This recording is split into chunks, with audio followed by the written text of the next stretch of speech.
So I fell off a ladder today. What? Don't do that. I've heard you shouldn't do that. I do it way too often. Did you fall sideways or backwards? I fell backwards, and then I put my hands out to catch myself, and I fell, so my ass hit the floor, but my feet were still stuck in the rungs of the ladder. Oh, so did you bring the ladder? I was only like three rungs up. Oh. So I was just sitting there with my butt on the ground, but my feet were like kicked up like this, like I just looked like the silliest of geese. Yeah, you probably look like a real fool. And like it was funny because I was like, okay, now how do I get up? And I'm just looking around and I'm like, I'm moving my arms. It looks like I'm flapping like a little silly penguin. Yeah, like you're a baby. Yeah, Like, it's like someone. And the guy I work with was on a different floor than I did. Right, you and Kevin. Luckily, he came up because he heard a fucking cannonball hit the floor. But he's like, then he looks at me and instead of just help me up, he takes a picture. I was like, thank you. God. Because I didn't want to execute myself much before, but yeah, thank you. That's terrifying. He's like, just take your feet out. I was like, I can't. Because they're just in such a position, I just fucking couldn't do it. I was like, just put the ladder on its side so I can slide them out. Give me some dignity in life. My butt was hanging out. It was a brutal. disaster. It was bad, dude. Well, because like once you're on your ass with your feet stuck in the rungs, Yes. you can't like easily Yes. just squeeze There's no them leverage. out. Yes. Yeah. Exactly. You're flat. And my You're legs vulnerable. And my legs are Yeah. fully extended, so if I were to bend my knees, it would just pull it right down on top of me. So I was like, what do I do now? So I'm just like flapping my arms all helpless and shit. God. Like a baby bird that fell out of a tree. Do you ever accidentally, if you have Yes. a lot of time spent with ladders, do you ever accidentally walk underneath them? All the time. Ooh, damn. That's Yeah. Are you superstitious about that? No. No? Okay. Well, I probably should be with the amount of times I fall off, but I'm like, is that bad luck or is just the fact that I'm top heavy? Because I am built like a fucking lollipop, so it's guaranteed I'm going to fall off. I've fallen off ladders numerous times. I fell off scaffolding. That's fun. oh shit. Not high. I mean, well, Should be. it was like the third floor.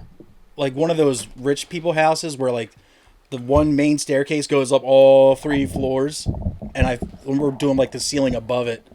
And I just was on the scaffolding with a fucking roller and I just inched over. I thought I could get inched over a little bit more and I was just like, whoop, right Holy off. shit. How's that better? That's great. Thank Cool. you. Light breeze. Yeah. It's like But- I'm on the beach. I know, dude. It's like Kokomo or something. Hey, winter's almost over, you know? The sun was out until like 6 p.m. I know, I it's- was stoked about it. It was a really nice day, actually. I'm no longer depressed. It's crazy that a 60-degree day cured my depression Yeah, it's over. a couple weeks ago. That's all it takes? Yeah, Shit. a 60-degree sunny Spent a day. lot of money on drugs. Well, you're an inside kid, so It's true. what difference does it make, you know? That's fair. Yeah. Are you a natural light reader, or do you like a light light? Well, obviously it depends on the time of day. Book light? Ooh. But I can normally just do natural light. Yo, I never fucked with reading on the beach until this past summer. Shit rules. That is the library. That's the outdoor library. Is the goddamn saying. The problem with that is you only get a certain amount of time where you can actually read from it, and then it moves overhead and it's just right in your eyes. You can't see Umbrella. shit. Yeah. Umbrella? Yes. What am I, one of those weird gingers that fucking can't go outside without bursting into flames? You don't use umbrellas? No. I fuck with an No. umbrella, bro. Oh man, if I don't have an umbrella at the beach, it's like an hour max out there. Dude. I'm dying. I'm a manatee. We're water people. Yeah, but natural light's fine, but obviously as the sun goes down, I Makes go the fucking print really pop. It's good. Yeah. What It's was good shit. super bright reading lights kind of fuck you up sometimes. They hurt your eyes. It's like Yeah. bright blue light. It's like the worst light for your eyeballs ever. Like the happy light. Yeah. Yeah. There's one down there. I won't turn it on anymore because it's too fucking bright. Oh, I remember which one you're talking about. The little one right there. That one was pretty brutal. Was that happy light as in like seasonal depression light? Hmm? Ah. Those are supposed to mimic the sun though, right? It doesn't do that. It's just It's just bright. It looks like that. I cure, Oh. Less bright. I cure seasonal depression with edibles and Klonopin. So you can keep your outside. That's where all the bugs are. I just do it with my dog and exercise. Damn. I just You just house it. I just wake up early and I cook myself some eggs, I guess. I fuck with eggs though. It is like I always hate to like talk about it because it makes me feel like an old lady, but waking up early.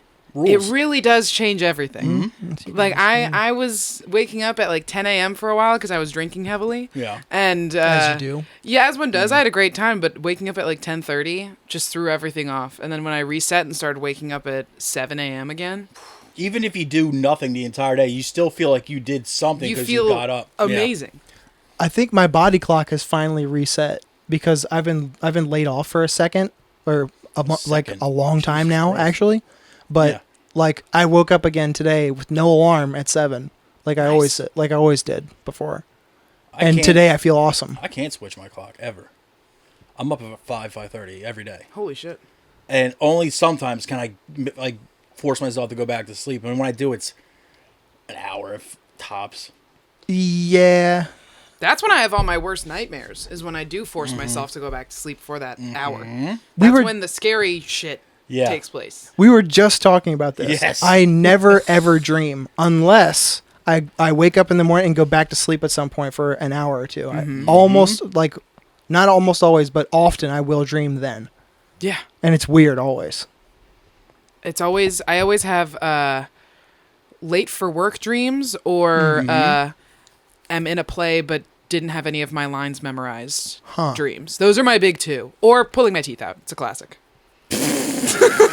That's old hat. It's a classic. That old chestnut. That's old hat. Holy shit. I've heard of a lot. That's not uncommon. I've heard You of don't a know, lot. you've never had a teeth falling out dream? No. I always have the late for work one. Yeah. The you walk into a store and all this shit if you've ever wanted is on the shelf and there's no one working there. So you fill up a shopping cart with all this shit you want and you push it out the store and you're scot-free. You wake up and for 10 seconds you're just like, fuck yes, I got all this shit, and then reality hits in and you're just like, son of a bitch. That's Like, yeah. Fuck, I was get those sleeping two again. and one's like, it'll be someone I want to see and they're like across the street and you go to try to cross the street and it just all this other shit happens to prevent you from crossing the street or getting to that person or that place or that thing. Same ones all the fucking time.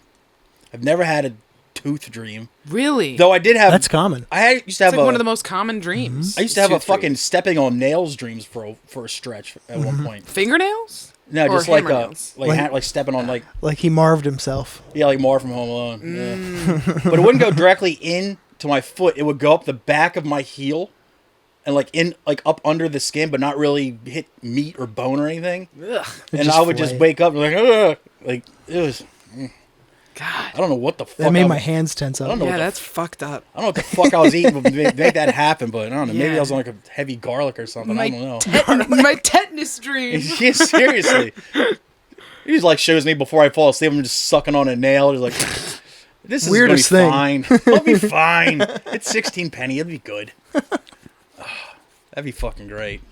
I don't know if should I put my headphones on? I've never been on a podcast, so I don't know what to do. Really? Wow. Never. It helps you like hear Yeah. everything better. Yeah, I like it. I feel like I'm Part of the action. yeah. So The dynamic, if you will.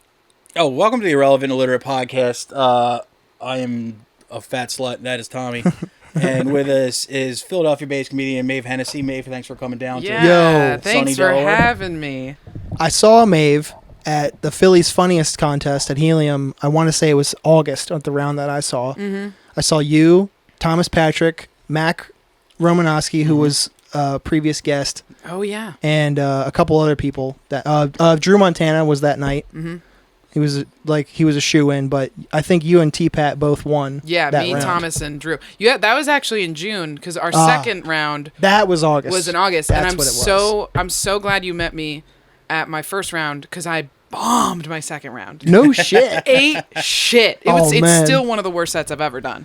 Oh no. Yeah, I got out there so nervous. I fumbled my first joke, like actually tripped over my words. And I knew it was really bad because I tripped over my words and then in the mic said, "Oh fuck." And then I had to still do the rest of the 5 minutes. Of course. Yeah, it was my first joke out of the gate. I was like, "Fuck, I hate my life."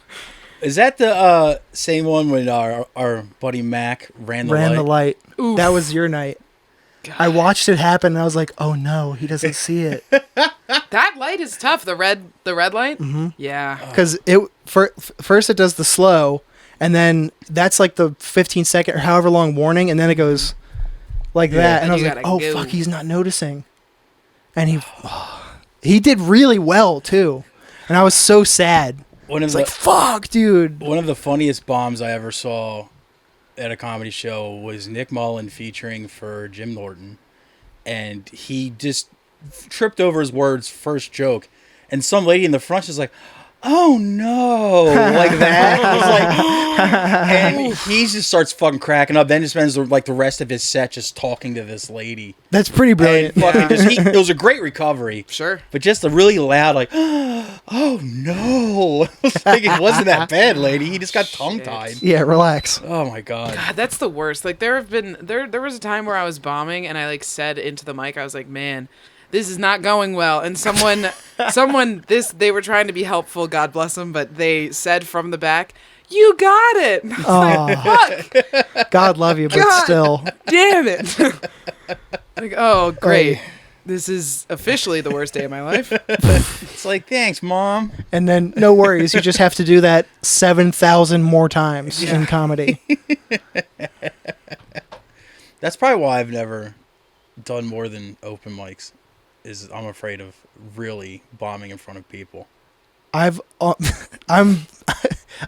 don't want to, because I don't think I can write.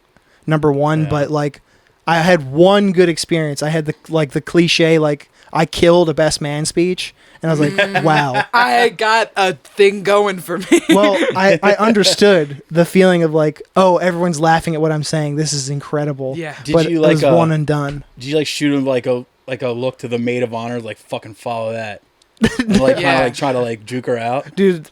look at the rest of the groomsmen and bridesmaids and be like, eat shit. I love Garrett and Joanna so much, but they could not follow me. Like I annihilated. Like as soon as she like you go to hand the mic off to the maid of honor, just like here you go. Yeah. I think I don't remember. I think I no. You were the closer? As far as speeches go, yeah. You headlined? Oh. Yeah. You headlined a wedding? I murdered though, and I was like, okay, I'm done. I fucking. Everyone else did 5 to 10. You did 20. No, I did. You ran the light at a fucking wedding. I might have done 90 seconds. What do you think's... What? Yeah. 90 seconds. I killed the other two groomsmen, and then Garrett, the groom. Wait, how many guys gave speeches? Just me and just the maid of honor. Oh, okay. I thought you were talking about like all the like groomsmen gave speeches. I'm like, no. Jesus. I was the best man. Yeah. Oh, a lot of pressure. It's nice brag. I know. That's why I was like, fuck. You gotta figure fuck too. this up. That'd be honestly like one of those speeches would be a worse bomb than a comedy show. Comedy show, you can make up for it next show. Yeah. That's right. And it's strangers. Yeah. Yeah. You bomb at a wedding, it's all the people that you love and care about deeply.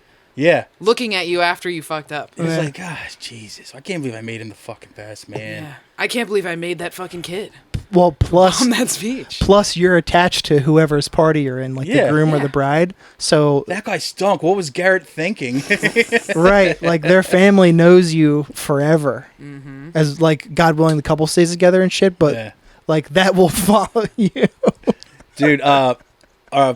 Former guest Matt Bennett, his wedding. I didn't get picked to be best man, but the guy who did went on and just ate shit so bad. And the funny thing is, right before him, the maid of honor gave this speech that had seriously the entire fucking group of people in this place just like even I was fucking blubbering like a fat idiot. Oh, and he just gets up there, just like has the mic to his chest, my friends, just friends, just like, and he's like talking about one of the things I remember him saying was he was there with his own wife, his girlfriend at the time, and was talking about like, I'll never find love like Matt and Heather have, and all this stuff. And like his girl was sitting next to me. I'm just like, don't look over. Don't look to your left. Don't do it. Don't fucking do it.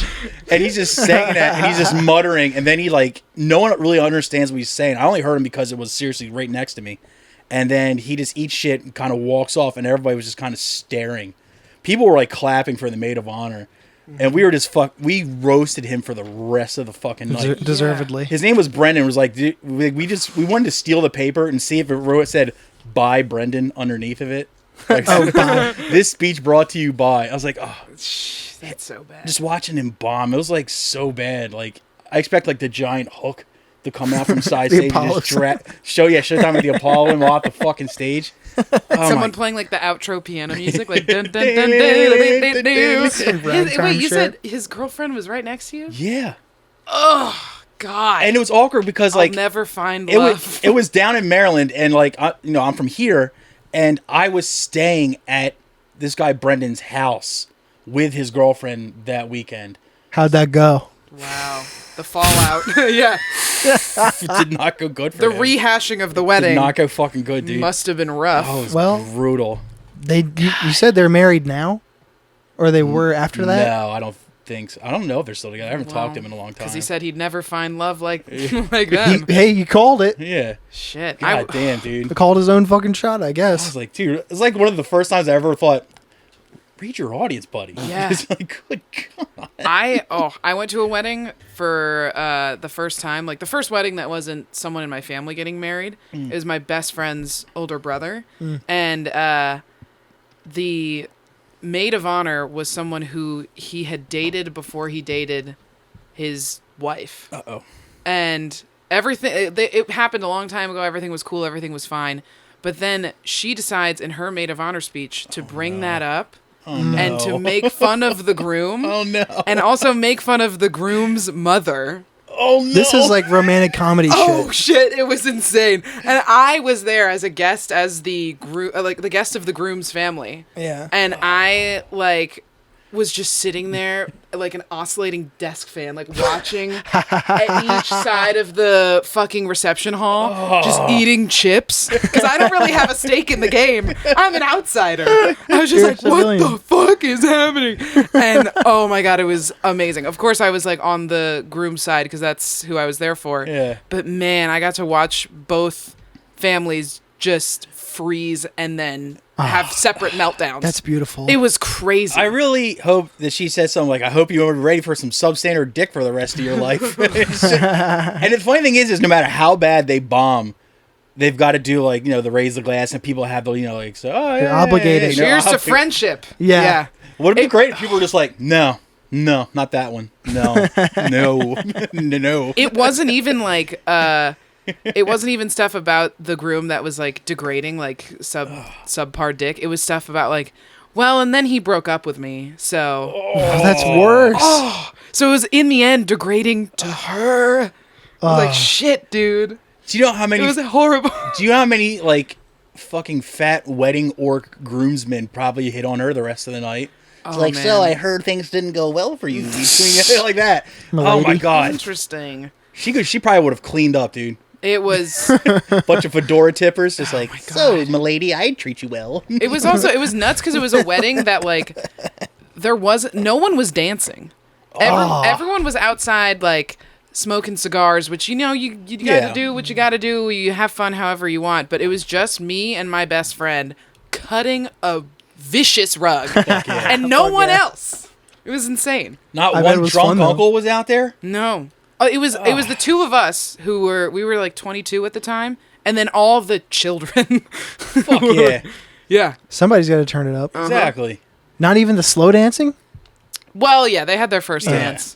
But they quickly fucking dissipated. Yeah, quickly vanished after the Well, glad that's over. Yeah, after the obligatory first dance, they were like, "All right, back out, back outside." God, that's fucking. Yeah.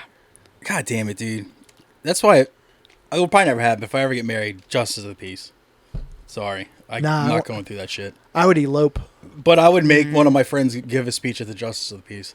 Just to be an asshole to four people.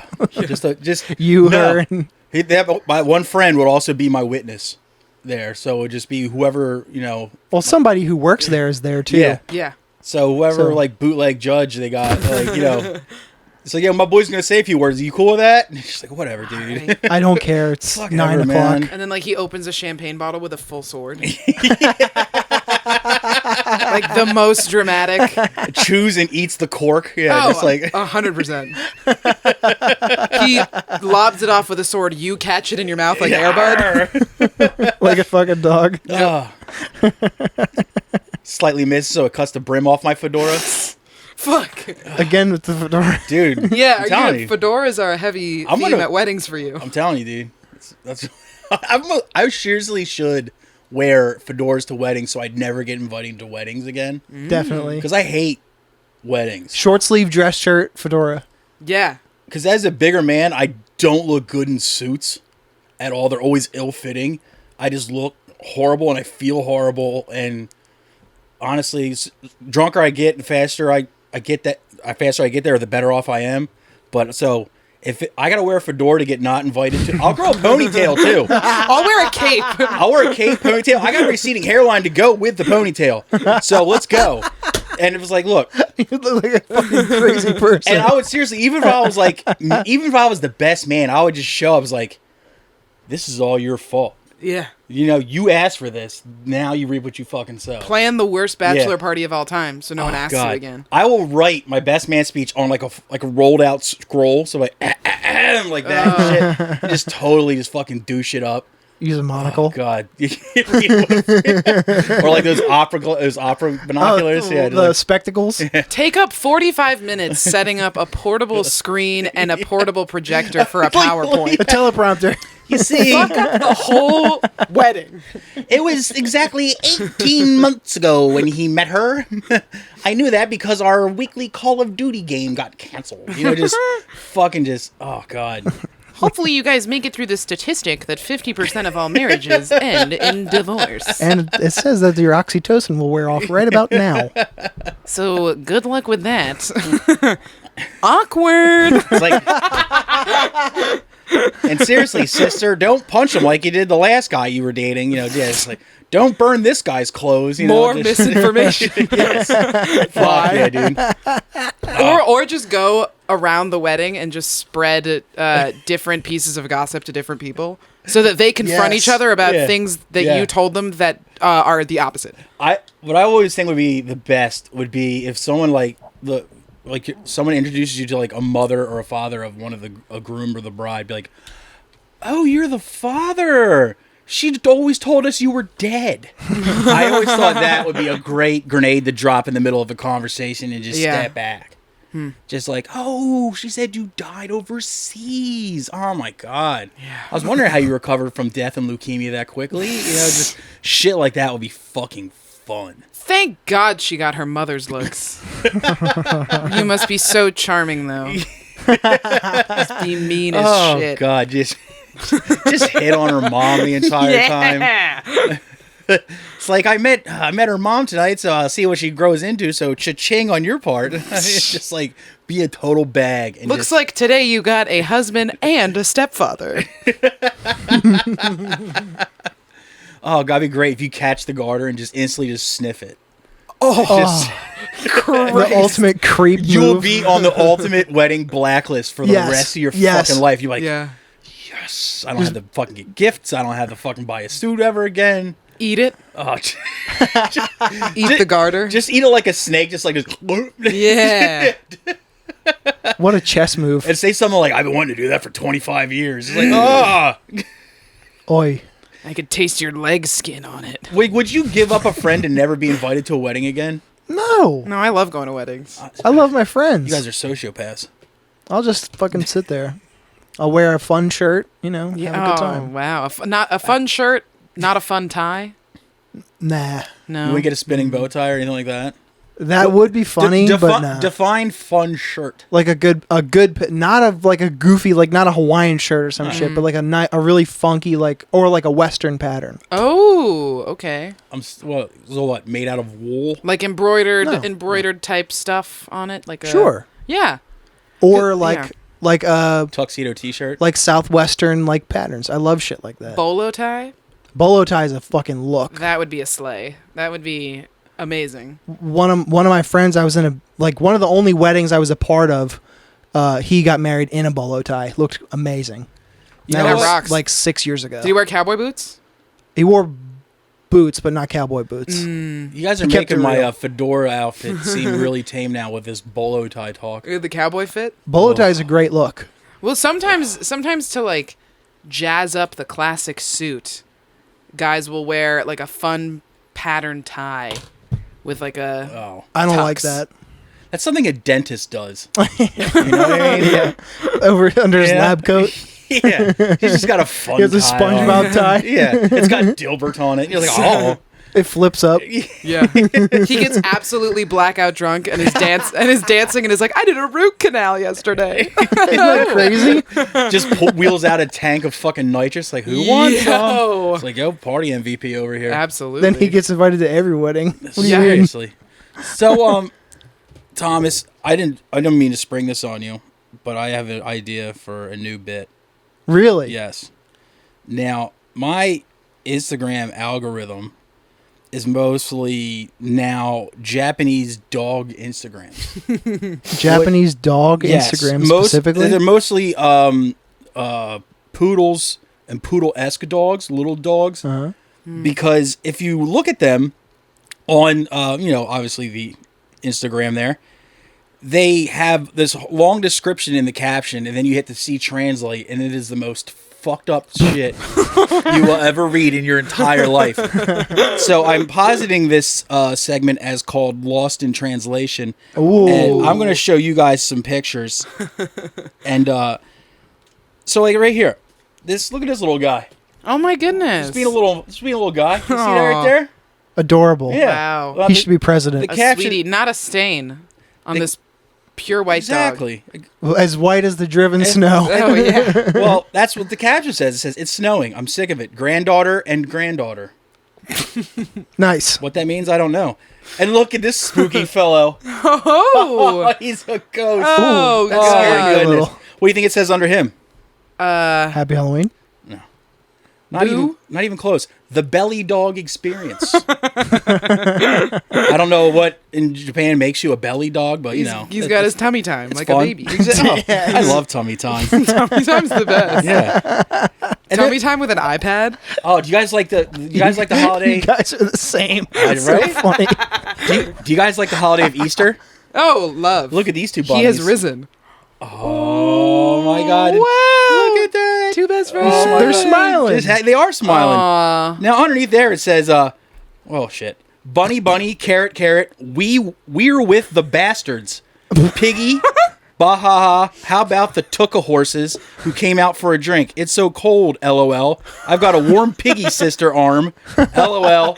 Now only Namjeong is perfect, cuddly, fluffy buns. What? Yeah. Oh my God. I imagine that LOL is like the only word that actually made it through both translations. It is. That's Yeah. amazing. Now this picture is fucking hysterical. Look at him there, just cutting a rug like a little mister. Look at him go. Look at him go, dude. Yes. This is my favorite. kick. There is something Unbelievable. there's something so sinister about a dog standing up. They are up to something. Like they could do something really cute, or they could do something really fucking like a war We crime, should not be doing that. or a war Yeah. crime. Now underneath this little feller, it says gracefully, "Oh, I'm Hamaro, lol. I'm grinding everywhere. Now you just grind even standing. What a pity, lol. Hey piggy sister, lol. Look at me. Water gun emoji." Then on the bottom it says Black Force, cool padlock for businesswoman. All right. That's like how boys in middle school would text me. I'm grinding. Yeah. I'm grinding everywhere. LOL. A lot of these have Skateboarders. in the translations have piggy sister. I don't know if that's something. Is that who they sign off as? It's just at random points in like the captions. It's like, does that mean something? Is there some kind of slang over there, like the word for it? That says to me that whatever that phrase is in Yeah. Japanese is Something so yes. close to Yes. Piggy Sister Yeah. that Instagram picks it up and Because this is even Runs those with aren't it. even from the same Instagram pages. wow. So Yeah. Piggy Sister was all over the fucking place. I think I Wow. pretty Yeah. much nailed it. So it's just fun to scroll through and you see all these, dogs doing silly goose shit. And then all of a sudden it's just the most unhinged fucking caption. You're just like, fucking what? Water gun emoji. Water gun emoji does kind of throw it off. You're like, what? Oh, it's Piggy sister Black Force padlock? It's because they fucking took away the Oh. revolver emoji. It's seriously like Yeah. it's seriously like someone's playing the telephone game. Piggy sister. Yeah. Piggy sister, yeah. Damn. I got to figure out how to actually say the Chinese or whatever version of it. So if I ever go over there, I can just start dropping it like I know what's up. Drop piggy sister. Like, why does this guy Like- keep saying piggy sister? What the fuck is wrong with this? Yeah. Like your hip God, and shit. Americans are fat. Like, hey man. Maybe all these Instagram creators hate their fucking sister. And they just Drop it in the middle of their dog captions. they disguise Subliminal. it. Yeah. It's like, I know my sister looks at these cute dog pics I post. Yeah. I'll just call her a pig in the middle of it. This dog's standing. Pig sister. And she's like, oh, how cute. What the fuck, The dude? hell? Like, Yoshi, what the fuck, dude? It's like, we're twins for Christ's sakes. You're like, I'm kidding. They're not allowed to have twins over there. You sure? Yeah. I don't think they're allowed to have girls over there, are they? That's that ended a long time That's ago. an Okay. old. That's old hat. Well, I was told never to forget. about 20. I'm about- honoring the lives lost. About 22 years ago, I was told never to forget. Or no, 23. 23, yeah. 22 and a half, really. 22 and change, I was told never to forget, and I haven't since. Good. Yeah. So, I don't know how long that lost's been off the books, but yeah, that was lost in translation. So, I like it. I love the Yeah. translate button That's on Instagram is the best button fantastic. on Instagram. It is so good, dude. Yeah. I love it so much. Another fun one to do is go to any sort of attractive female, Oh, man. whether it be actress, athlete. It does not influencer. matter. Comments. Yes. Comments. Oh my god. Don't read the ones in English. Don't do that. translate the ones Yes. that aren't. Yeah. Oh my god. It Yeah. is so goddamn good. They're either saying the most criminal thing ever, or they're like pledging their life to this person. Of course. My favorite Instagram comments aren't the ones who are like, because there's, miles and miles of creepy, like, I Yeah. want you so bad, I want to put you in my basement type Yeah, comments. yeah. I like the comments that are kind of mean. Like dudes who have Instagram accounts with like 15 followers, they'll comment like, feet are kind of big. And then you get their What? picture, and there he's like the comic book guy from The Simpsons. He's Yeah. like, yeah. Like they took a reverse selfie with the Flash as their Instagram profile and single picture, but they're commenting on this beautiful model's beach picture. Kind of big feet. It's like Nice laugh lines or just some yeah, shit. just like goofy shit. I love that stuff though. Yeah, it's amazing. It's like every single picture you have, your boobs are out. It's like, Why wouldn't they be? yeah, Yeah. if you. Have you heard of engagement? Yeah. Yeah. Like, Jesus Christ. It's like you're talking, and it's on like a porn star's fucking thing. It's like, Yeah. of course, it's their business. And some dude's like, it's trashy. Would you rather see my gallery of pictures in my winter parka? Like what? Well, it depends. Is it like a North Face? Yeah. Well, yeah, I would like to see that. Yeah. Puffy coats are back. Who doesn't like a good puffy coat? I mean, You know? shiny puffer coats are like True. True, dude. they're the big business now. My favorite part about like nice, fat, like down, like jackets like that is when you do get the little hole and the little feathers come out, and you can just Yeah. pull it out like a magician with handkerchiefs. Yeah. It You never can ends. you can like make yourself snow. Oh my god, it's like really one of cool. the best pastimes ever. Yeah. So yeah, I don't This know. is insane. So yeah, I wouldn't follow. I wouldn't follow like a porn star's webpage. I'd follow like the North Face legit like Instagram and just be like, damn, I could pull so many feathers out of that vest, dude. It would be better if the So good. the North Face Instagram account posts like normal marketing parka pics and then boom, a nude right in the middle. Nude but a puffer vest. That's all they have on. Waist down naked, waist up puffer. full box. good but also marketing. Full beef. But also full puff. Still somebody would chime in with like, there's a pimple on her shoulder. It's like, oh god damn it, dude. How did you see that under the parka? She's like yelling at the guy. He's like, I thought you covered it with foundation. What the fuck is wrong with you? Have you not heard of Photoshop, stupid? Exactly, dude. Facetune on your shoulder. I want just one of these like Instagram models to actually follow through, and all these dudes that are offering to like buy her stuff, just be like, all right, and just see how much shit she can actually get from these people. Why wouldn't you?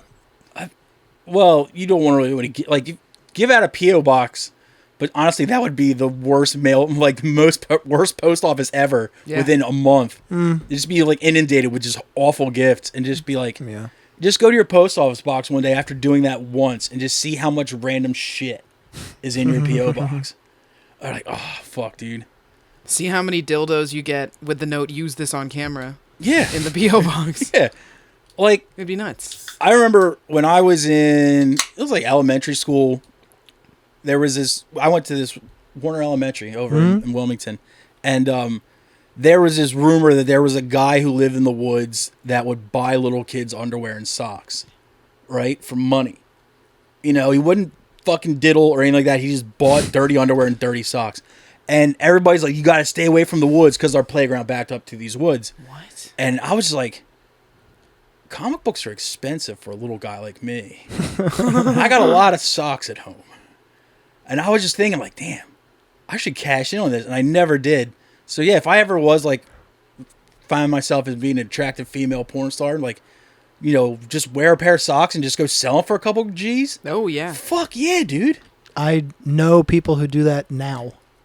And it's probably awesome. It's really... I was thinking about selling feet pics for a little bit. Why not? Make a shitload of money. Because my feet, they're like nice, but the toenails themselves aren't groomed well. Honestly, and sometimes that doesn't... know. Honestly, sometimes that doesn't matter. That's true. It doesn't matter, but like I would want to get a pedicure, but I don't want to go back into a nail salon after how I've been treated in a nail salon. It wouldn't be... Yeah, but if you could turn that around and make money off that somehow... That's true. I'll get over it. Dude, enough money, I'd get over it pretty quick, too. How buckled to someone's feet look, some guy will pay for it. Yeah, I should probably. There's a lid for every pot. Dude, I fucking would. Are you kidding me? If all I had to do was show feet and get money, fuck yeah, dude. People like sell jars of their farts to people for a lot of money, a lot of money. Which I like. How do you prove that? It is. I guess you can't really prove that it's their fart. It's faith-based. Yeah. It's a faith-based economy. Honor code. Yeah. Honor code for fart jars. Fart jar. I mean, it would have to be... It would have to be fake, because honestly, the awful things you would have to do to your gastrointestinal tract so you could fart that much. The fart jar economy is like totally you would have to honor-based. like seriously like just eat tons of like just fibrous foods to get farts out to fill these jars. I see. Supply and demand, dude. Well, I seem to remember a story online of a girl who was nearly hospitalized for eating too many beans to facilitate such farting. What? Yes. And think about how much damage that probably did to like her gut biome. You know? Yeah. Gut health insane, is dude. wealth. Yeah. And like then you have to be very careful about drawing the line at like stopping post fart but pre poop. Yes.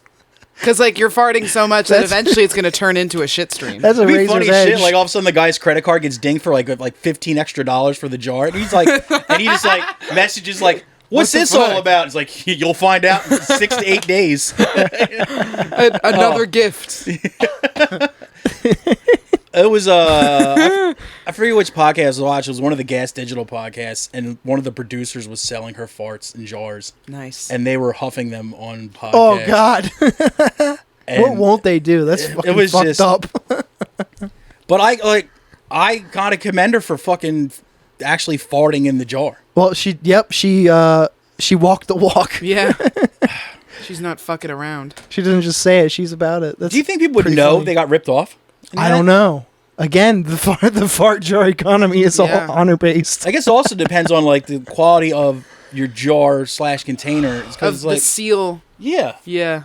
I would use those old glass Ball jar? The ball jar. The one that has the flat lid and then the twisty twist, all that like you twist around it. The ones like Nana's would make homemade jams in. And the pickle jars? Fuck yeah. No, you need the ones with the claws on the side though. Oh yeah. Oh, like the latch cork thing? Uh-huh. Yeah. Oh man. The ones that my Pop-Ups jelly beans are in at their place that I eat at Christmas time. The ones where you open it, it goes Can you just imagine? It's like a pop-up. What are you doing with that after all the jelly beans are gone? It's like, why do you ask? know. Like, don't ask me these questions. Filling it back up? I I'm don't telling know. you, your fucking Christmas gifts will be really good this year. Yeah. I just am like I'm imagining like ransom style negotiations happening with selling farts. Like, hey, I'll pay half, but then I'll pay the other half when I open the jar and smell it. That's fair. Once I get a product, you'll get the full bill. You'll get the full amount. I see nothing wrong with this. Nothing wrong with it, except that its subject matter is a fart. Well, that's the game they signed up for, you know? It's the name of the game. Like, lady, you expect me to believe that you have the perfect diet where your farts don't smell like anything but empty jar? I call shenanigans, and I'm going to the Better Business Bureau. No, it's crazy. They smell like brand new mason jars. Imagine just like a shitty Yelp review of your jarred fart. Yeah. An Etsy review of your jarred fart. Crazy. Now, you could also just like really zhuzh up your jar, like really decorate it nice for. Yeah. Put like beads on there. It'd be a real nice like arts and crafts project. That'd be amazing. Farts and crafts. It was right fucking there. It was right there, dude. Yep. Oh god. That could be like a couples thing. Like one of you likes crafts, one of you likes farting. Bam. Oh my god, it's like those paint and sip. Yes. Paint and sip license. Painting with a twist. We just have a nice Pinot and just fucking do watercolors. Like, what do you guys do? Like, well, I decorate the jars. She farts in them. We shotgun Four Locos and then paint while it marinates and then go in the back and obliterate our assholes into a jar. with our fart fortune, we eBay OG Four Logo too. Oh god. Fortune Fart 100 or Fortune Fortune 500. Jesus Christ. Oh god. Fortune 500. I'm also thinking, like, if you could sell feet pics, would you purposely do weird shit to your feet just to see if they would notice? I had a friend, she got paid like $300 to send a video of her walking bare feet on a pizza. Okay. Like she was walking on a pizza barefoot and then sent that 30-second video, got $300. Just regular cheese pizza, or was there toppings? Regular cheese pizza, extra sauce. That was the that makes sense. Yeah, for the squelching. So was it $300 plus the cost of the pizza, or did that come out of her own? I don't know. So like technically, she only made like extra stipend. She only made like $285 off the back end. That's so. And the guy's like being like really like a bitch about like fucking actually paying full price for it. She's like, "Do you know where I got this fucking pizza from? This isn't Pizza Hut, dude. This is like a nice mom and pop store." Like, I support small businesses. This is fucking Angelo's in Port Richmond. This is Brick Oven. Do you know how much money I paid for this fucking pizza? For a burnt pizza? Oh. It's such a good pizza that I ate it afterwards. Yeah. Toes or not. I'm not going to waste it. Like, I would purposely grow, like, of long hair on, like, one of my toe knuckles. Again, girls don't normally have that, but just a long hair some do. on a big toe. And just to see if they would notice. Just to see if they would notice. Just, like, obnoxiously long. And just to have one like, yeah, I know I asked for these, but. Like, but what? What's the problem? Just, like, see what he would say. Like, only trim, like, 4 of the nails and just leave one, like, the middle one just fucking long as shit. That's like my Coke nail. Like, your foot coke. I do blow like an orangutan. Yeah. Like, you think it's weird, but she's really a fucking fun at parties. What can I tell you? Yeah. You think it's weird, but she's actually really flexible. It also cancels out the fentanyl. That's a nice tip for everybody. Don't want to die of a fentanyl overdose? Do coke with your toes. The toe fungus. Fungus and no, nothing. Yeah, that nothing was one of the most. There it was. There it was. Oh my god! Sound effects. Yeah. Whoa. Oh, yeah. Oh, cool. I forgot the applause earlier, but whatever. Shit. Oh god, dude. I have one more question about the fart jars. I'm listening. I was just thinking about. Like getting the fart into the jar. Is there a funnel to make sure there's no leakage from butthole transfer to jar? That's shrink. You can't have that. Yeah, you can't have shrink, dude. You can't have loss of profit. Yeah. The girl that was on that podcast was saying that she was just sit on the toilet like regular, but just lean forward, put the jar behind her, toot into it. Because I was always like, do you have to like squat over top of it? Yeah. You fucking yeah. Then again, you do that. That's when you risk having more than a far end of the That's joint. when you're shitting in a jar. That's when it goes from being sexual to being a specimen. My body knows when I'm in the presence of a toilet. Yeah. I would never risk that. I'm also, yeah. like I said, I'm top heavy, so I would just fall on like the jar and just break, and it would just go up my ass. Which, if I could sell that, whatever. That's there's a video of that. That's like in the same vein Yeah. as Two Girls One Cup. One guy, one jar. Yeah, classic. That was a good one. The infancy of the internet. Yeah. Oh man, Blue Waffle. Blue Waffle was good. Yeah. The Mr. Hands video was good. That guy was a dentist. Wonder if he wore. Maybe he went to weddings. Maybe he wore fun ties. Wonder if he wore fun ties while he was getting destroyed by a horse. The ultimate irony, he wears a horse tie. It was a polo tie. Yeah. That's His tie is a leash that his horse holds to walk him. I feel bad for that horse though. Like he's Why? because he's like on film and there he's like, oh, I'm gonna be a big star one day. I might be the next Seabiscuit. Oh. Next, they're hauling away to horse jail for killing a dentist. And that's not how he saw his day going. I don't think so. Yeah. No, man. He must feel pretty sick though for fucking someone to death. Yeah, dude. Just fucking walking around the stable like he owned the joint. It's like, what's up, girls? You hear what I did to that dentist? Think what I could do to you with their high legs. Oh Jesus! I'm so scared of horses. I'm terrified of them as well. They're so Really? muscular. Mm-hmm. Oh Yeah. yeah. I'm just very aware of how huge they are. They're huge. I'm perplexed by them. Their eyes are enormous and beady. Yeah, huge, but yes, speedy at the same time. Yeah. Gigantic teeth freaks me out. Have you ever? And the fact that they're so goddamn muscular and their legs are so spindly. That freaks me the fuck out, dude. You ever been to Carousel? Yeah. The dog park? Yeah. You ever walk by the Clydesdales? Yes. Those are They're massive. They're the biggest fucking animals I've Yeah. ever seen in my life. And my dogs still bark at them. Elliot goes right up to him and just wags his tail. My dogs just growl at him. Like, look, dude, I have terriers. And, like, dude, you would not know. You would not know pain. Like, if they just picked up my dog and started shaking in his mouth, I'd be like, well, Lights out. I loved you, but, Yeah. this, over. this is natural selection. They could eat it like an apple. Yeah. They're so fucking Pop big. that shit back like a fucking Skittle. Yeah. Yeah. There was a kid in my 5th grade class who he had a purple middle finger, and one day I got up the courage to ask him why, and he told me that it's because a horse bit him. Oh, ow. And I was like, whoa, that's fucked up, but also it's amazing you still have a finger. It should be gone. Yeah. It at least probably had to break every goddamn bone in his fucking hand. 100%. But it was Something- like dark purple from the knuckle up. Always? Yeah, permanent. Do you know what's fun though? Do you remember that old? Well, you've probably never done this, obviously, but do you ever do the horse bite joke to people? This one? No, you go up to somebody, he's like, "Oh man, check it out, man! A horse bit me on my shoulder this weekend." And when they're looking at your shoulder, you just grab their nuts. That was a classic. What? It's a school. One of them schoolyard things there. I didn't know He's that like, "Yo, one. look what horse bit me on my shoulder this weekend." And they're like, "What?" And they go look at it, and you just like nut tap them. Oh, because they're like tipped, like on Yeah, their 'cause tiptoes they're looking and at your leaning shoulder, over. and like they're behind you, and you're just like, boop. Ah, Yeah, it's perfectly vulnerable for Yeah. a scoop. I get it. God. It's kind of like there's something on your shirt, boop, one of those, but a little more, risque, Yeah. a little more blue. Yeah. That was one of my favorite movies back in the day. Was the horse bite.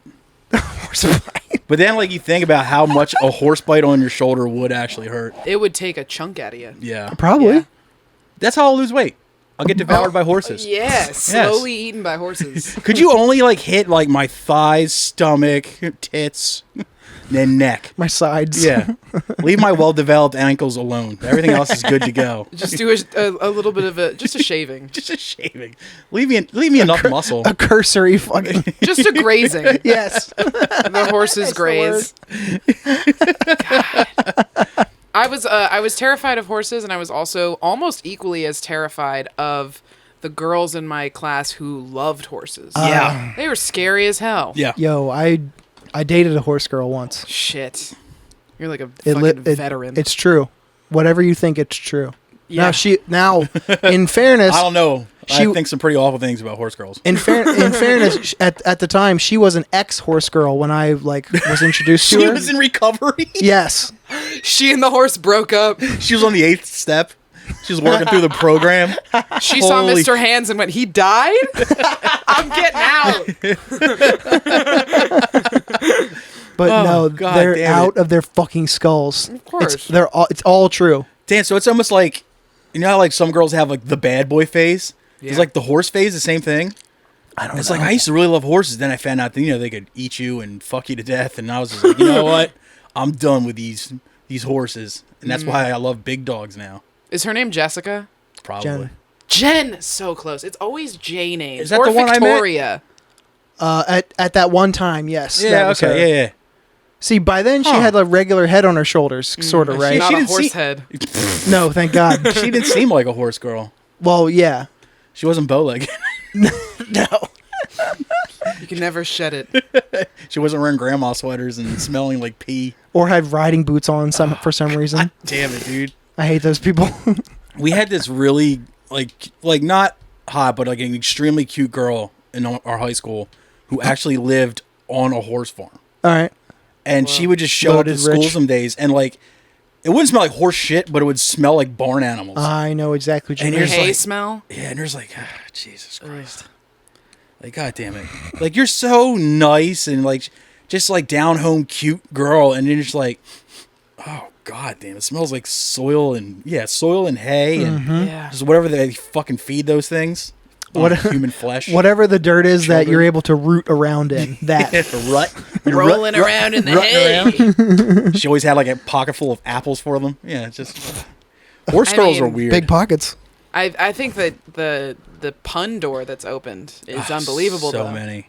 Stable relationship. What were you doing? Ding dong. What were you doing before school? Horsing around? yeah.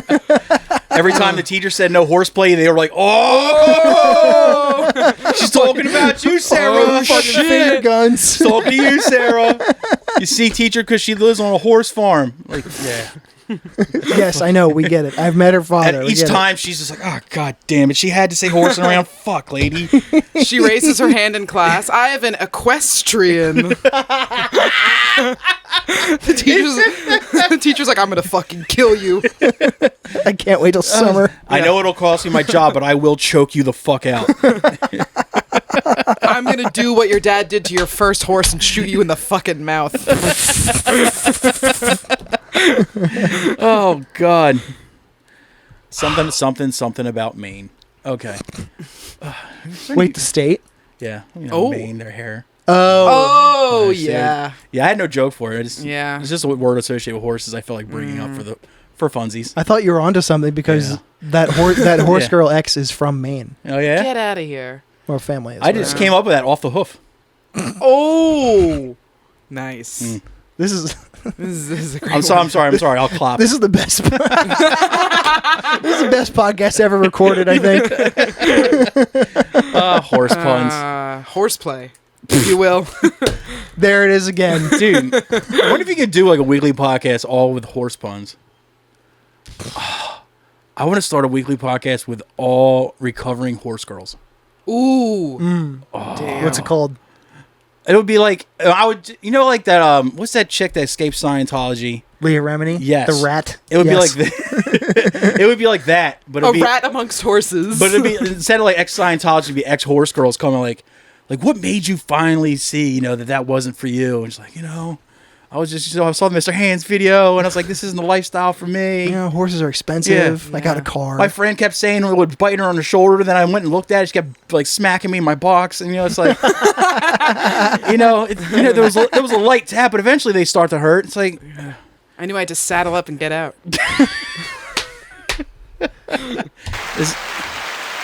so one day It never ends. I was like, Gwen, you just got to buck up and move on with your life. Gwen is a great horse girl name. that is such a horse girl name. Yeah. Oh man, not like Gwynedd though, like Gwendolyn. Like one day I wanted to get married. Be a bride. Oh, I'm really digging. Yeah. I'm digging fucking deep here. deep. Oh, that was fucking terrible. Was there news in the world today, buddy? I did bring a couple. Oh, news. Yeah. Only current events I know about. Actually, I did hear a fun one. Do you know what Hot Ones is? Oh yeah, Sean Evans. That dude apparently was dating a porn star, and then people found out that he was dating a porn star, so he dumped this porn star, and then she's like on like a campaign just blasting him. Whoa. all For over. dumping him? Yeah, it's calling him like a fucking petty bitch and shit like that. Oh, whatever. Damn. She'll be okay. And I think it just ought to be funny, like, you know, because like a lot of porn stars end up marrying like musicians and stuff like that, and it'd be fun if just watch like a porn star like get together. They're all just sitting around, you know, hanging out, having a bottle of wine. It's like, oh, so who you dating? Oh, I'm dating the guy from Maroon 5 or whatever. Like, what are you doing? I was like, oh, I date a guy who plays bass for Carlos Santana or whatever. Nice. It's like, what do you do? It's a good poll. It's like, oh, my boyfriend eats chicken wings with celebrities. And I can't. But he has one of the number one YouTube channels Oh yeah. of all But time. He's like the most well-connected guy in Hollywood. But right I now. can't figure out if that's a pathetic thing to say at that party or a totally sick flex. Slam dunk. Yeah.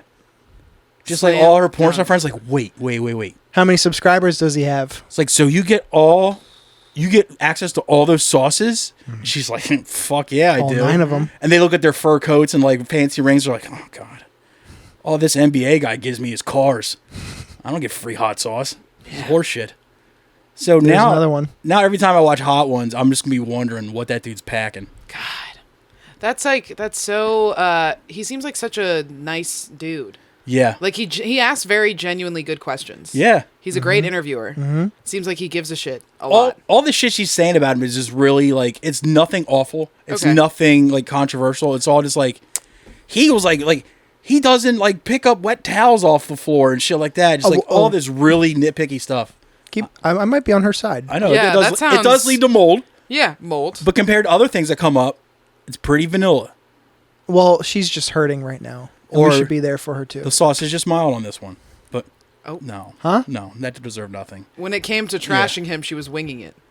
See, there it was. There you go. See, one of us had the fumble for the other one to pick up the ball and take it across the line. You know what I mean? I don't know anything about sports, but I assume it involves chicken wings. Yeah. I just think it's funny that a dude who is known for just eating chicken wings with celebrities is like pulling in like a porn star, and it's funny shit that he's ashamed that when people found out he had to dump her. Well, it's just like There must be something else there. I'm not buying that. I'm on her side because like, why Same. did you date a porn star if you didn't want the smoke?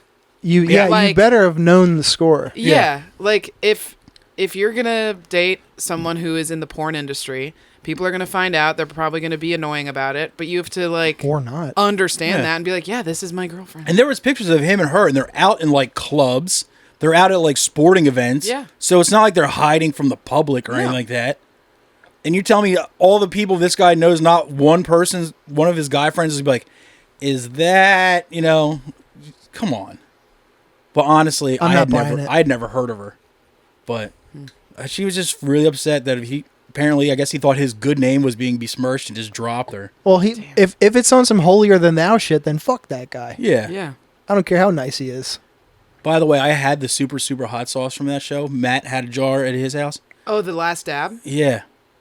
Crazy. It has zero flavor whatsoever. Well, it's not supposed. It's just supposed to be That's just punishment, right? Yeah, like, why would you want that? Like, I'll take punishment to have as good flavor, too, but Yeah. it was like, I've heard of Indian food. I know what you mean. no, but Indian food at least has flavor. It's delicious. It's punishment, but it's delicious. It tasted like getting pepper sprayed. That's awful. Were you preparing to sell jarred farts later?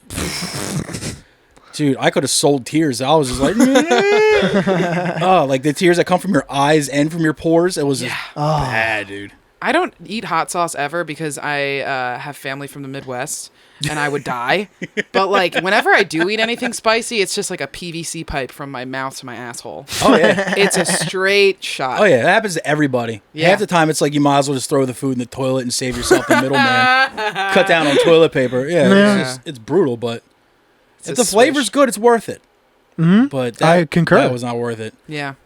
But I would think it'd be funny to have like a follow-up. If he did follow-up interviews after he does Hot Ones and just has the celebrity or whatever just go over the repercussions they had for the next 2 days after being on his show. Patreon.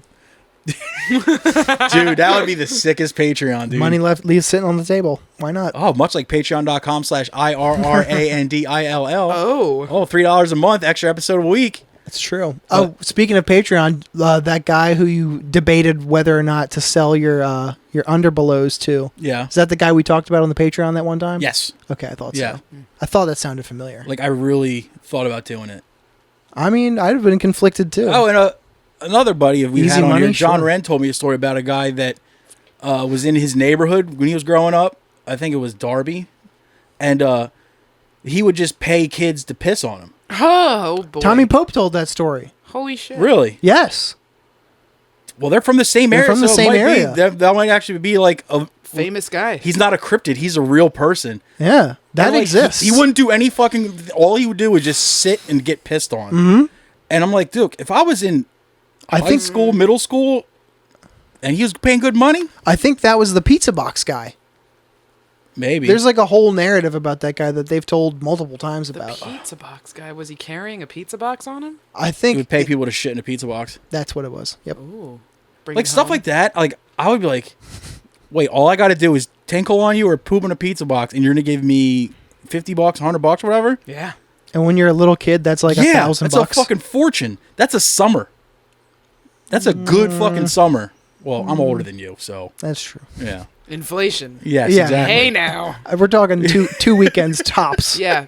$50, that'd give me 2 snow cones as a How child. great would it be if this dude's just like fucking waiting to get shit on You by can't a even get a kid, video game for that. and the kid, Yeah. and the kid's just like, $50, dude. It is 2024. $50 gets you nothing anymore. And the guy's like, God damn, these kids are taking it all out of me. Yeah. I can buy the first Red Dead used. Fuck you. What am I gonna do at GameStop with $50, dude? So you know what? Give me the pizza box back. Yeah. Buy a DS Lite that has one working screen. I'm gonna kill you.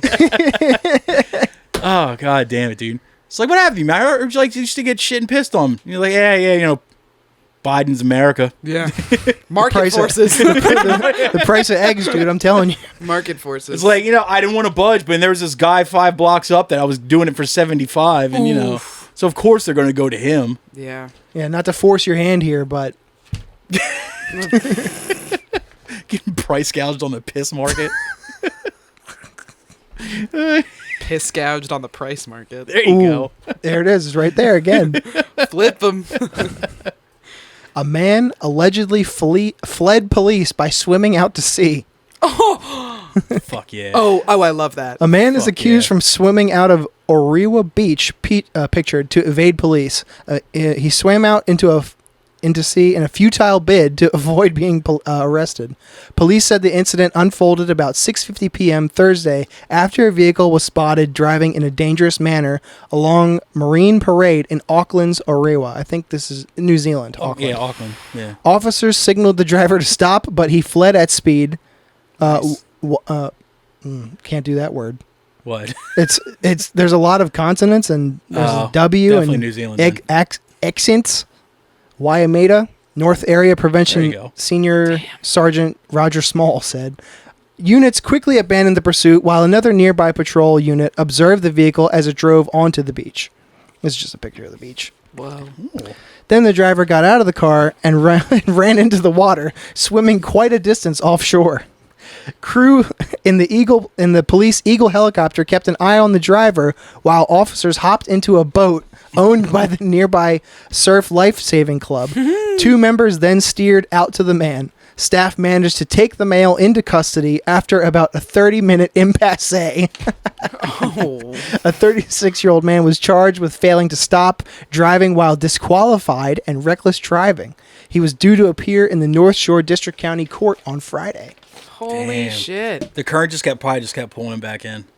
Imagine if he get caught in a riptide and fucking died. That's unbelievable endurance. Do you think like when the dude was like running and got to the edge of the water, he was just thinking of like Patrick Swayze in Point Break? Just like how he went out and just like, that's right, fuck you pigs, that's how I'm going Dude, too. that is Australia. Yeah. We'll get him when he comes back in. He's not coming back. He was waiting for the 40-year wave or wasn't that movie? The 50-year storm, 20-year storm. Something like that, yeah. Do you think his plan was to swim out from the shore and then to the other like area of the land that's like hooking around.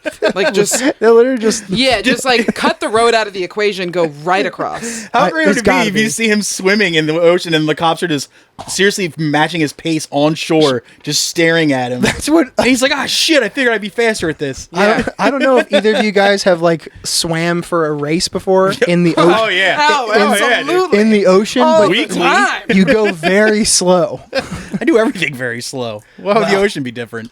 Like swimming a mile is hard enough as it is, let alone in the fucking ocean. I feel like people in Australia and New Zealand have like webbed hands and feet though. Oh, absolutely. Like they can swim for fucking days. And the bottom of their feet are probably like rock hard because that's like all coral. Yeah. Mm-hmm. And they're all blonde and fucking freaks. I seriously, like, the cops would chase me into the water. I'd be like, oh, seaweed touch my feet, and just run back. And just run back and be like, here, take me. Wait, It's also icky in there. the run back the name of like the lifeguard aquatic life saving club or whatever it was. I hope it's a Because that really caught my attention. Orewa Surf Life Saving Club. Surf Life Saving Club. Are they unionized? Doesn't sound like it. So they're saving lives as a bunch of fun little rats to hobby. me. it's like volunteer firemen. Yeah. They sound like For a the bunch of ocean. scabs to me. They get out of their 9 to 5 and then they're like, you know what? Let's save some kids from drowning today. What's worse than a volunteer fireman? Volunteer Coast Guard. Just a bunch of dudes with little mustaches and fat guts And shorts. making chili on a beach. They rent out a community center room and they're sitting in a circle in fold out chairs. Now gazebo. what? Now what do we do if someone says help and then everyone run and save them? They all chip in to get a second whistle. Dude, I would be terrified to go into the water around there anyway. Isn't that where all the jellyfish can kill you? And it's at night. Oh, true. 6:50 p.m. Yeah, it is about to be dusk. Night has fallen. Dude, I don't even like going into the ocean in the bright daylight, let alone at night. That's crazy. Night ocean is It's terrifying. It's fucking terrifying. It becomes a different thing to me. Like, the beach in the daytime, sure, it's nice and beautiful and stuff, but at night, that's terror. But then again, That's a death trap. that's part of the country where you can actually see in the water. Whereas, like, around here, like, all the water's brown. Again, Yeah. in the daytime, See, the I sun's would- I going, wouldn't don't put make a put difference. Past New Zealand to have, like, some kind of coral that lights up under the water and makes it look more majestic than every other place in the world. yeah. Or the government has amassed huge funding to do a project where they just put floodlights on the seafloor. Nah, Peter Jackson did it. Wait, oh my God. And they never took guys- him down. Have you guys seen pictures of the fucking New Zealand airport? No. No. It is Lord of the Rings themed. Nice. And there is a terrifying statue of Gollum as soon as you like enter from your plane into the like arrival area. There's this just like he's crawling out of the ceiling. It's enormous and it's just the scariest thing I've ever seen. That's awesome. It's fucking crazy. I would love to Suck go on there that, Denver. and just, I would love eat to, shit. I would love to go there and just add a sign under the Gollum statue that says, imagine this on the wing. And just see how many kids start crying. Or just imagine this is in the ocean. That's why we installed lights so you could see him coming. Because that's probably like the most income that country saw was when Peter Jackson was filming down there. Yeah. And then after all those movies were out, all the fucking, the Hobbit people, the people that love those movies probably was like, let's go see the real Shire, and went out to People New still Zealand. do that. Yeah. All the time. God, that was probably great for tourism. For that I would place. fly over because Lord's from there. True. I'd be like, I man, am Lord. Yeah, yeah, yeah. the lady who wrote Supercut lived here. That's fucking sick. Why else would you go to Iceland to see Bjork's place? Yeah. just get staying at the Gollum statue. Ask you like, yeah, you know where Lord lives, dude? Yeah, where's Lord's house? Actually, we have a guided tour that will take you there. Igloo azaleas from here? It's called they call it the Tord. Oh, yep. Nice one. No, that was bad. No, it wasn't. Yeah. I liked it. Yeah. The Lord Tord. I thumbs up that one. The Tour of the Rings. Also, I know that we talked about pee already, but I have to pee. Same kind of. Yes, Slay. Let's take a break. Piss Okay. break. You won't adjust the golem. Dude, doing the wrong accent for a nationality is So way more funny. way more offensive than anything else. Like, You're just like, oh, New Zealand. Like, oh, hello, I am from New Zealand. It's like, oh. Go, It's like, not only are you Go dust. racist, but it's inaccurate. go dust the golem. Yeah. It's just He's racist and historically inaccurate. Yo, you guys damn. like wine? yeah. I do. There's a winery with a robot sommelier in California. Oh, Somalia. I thought you said Somalian. The robot sommelier.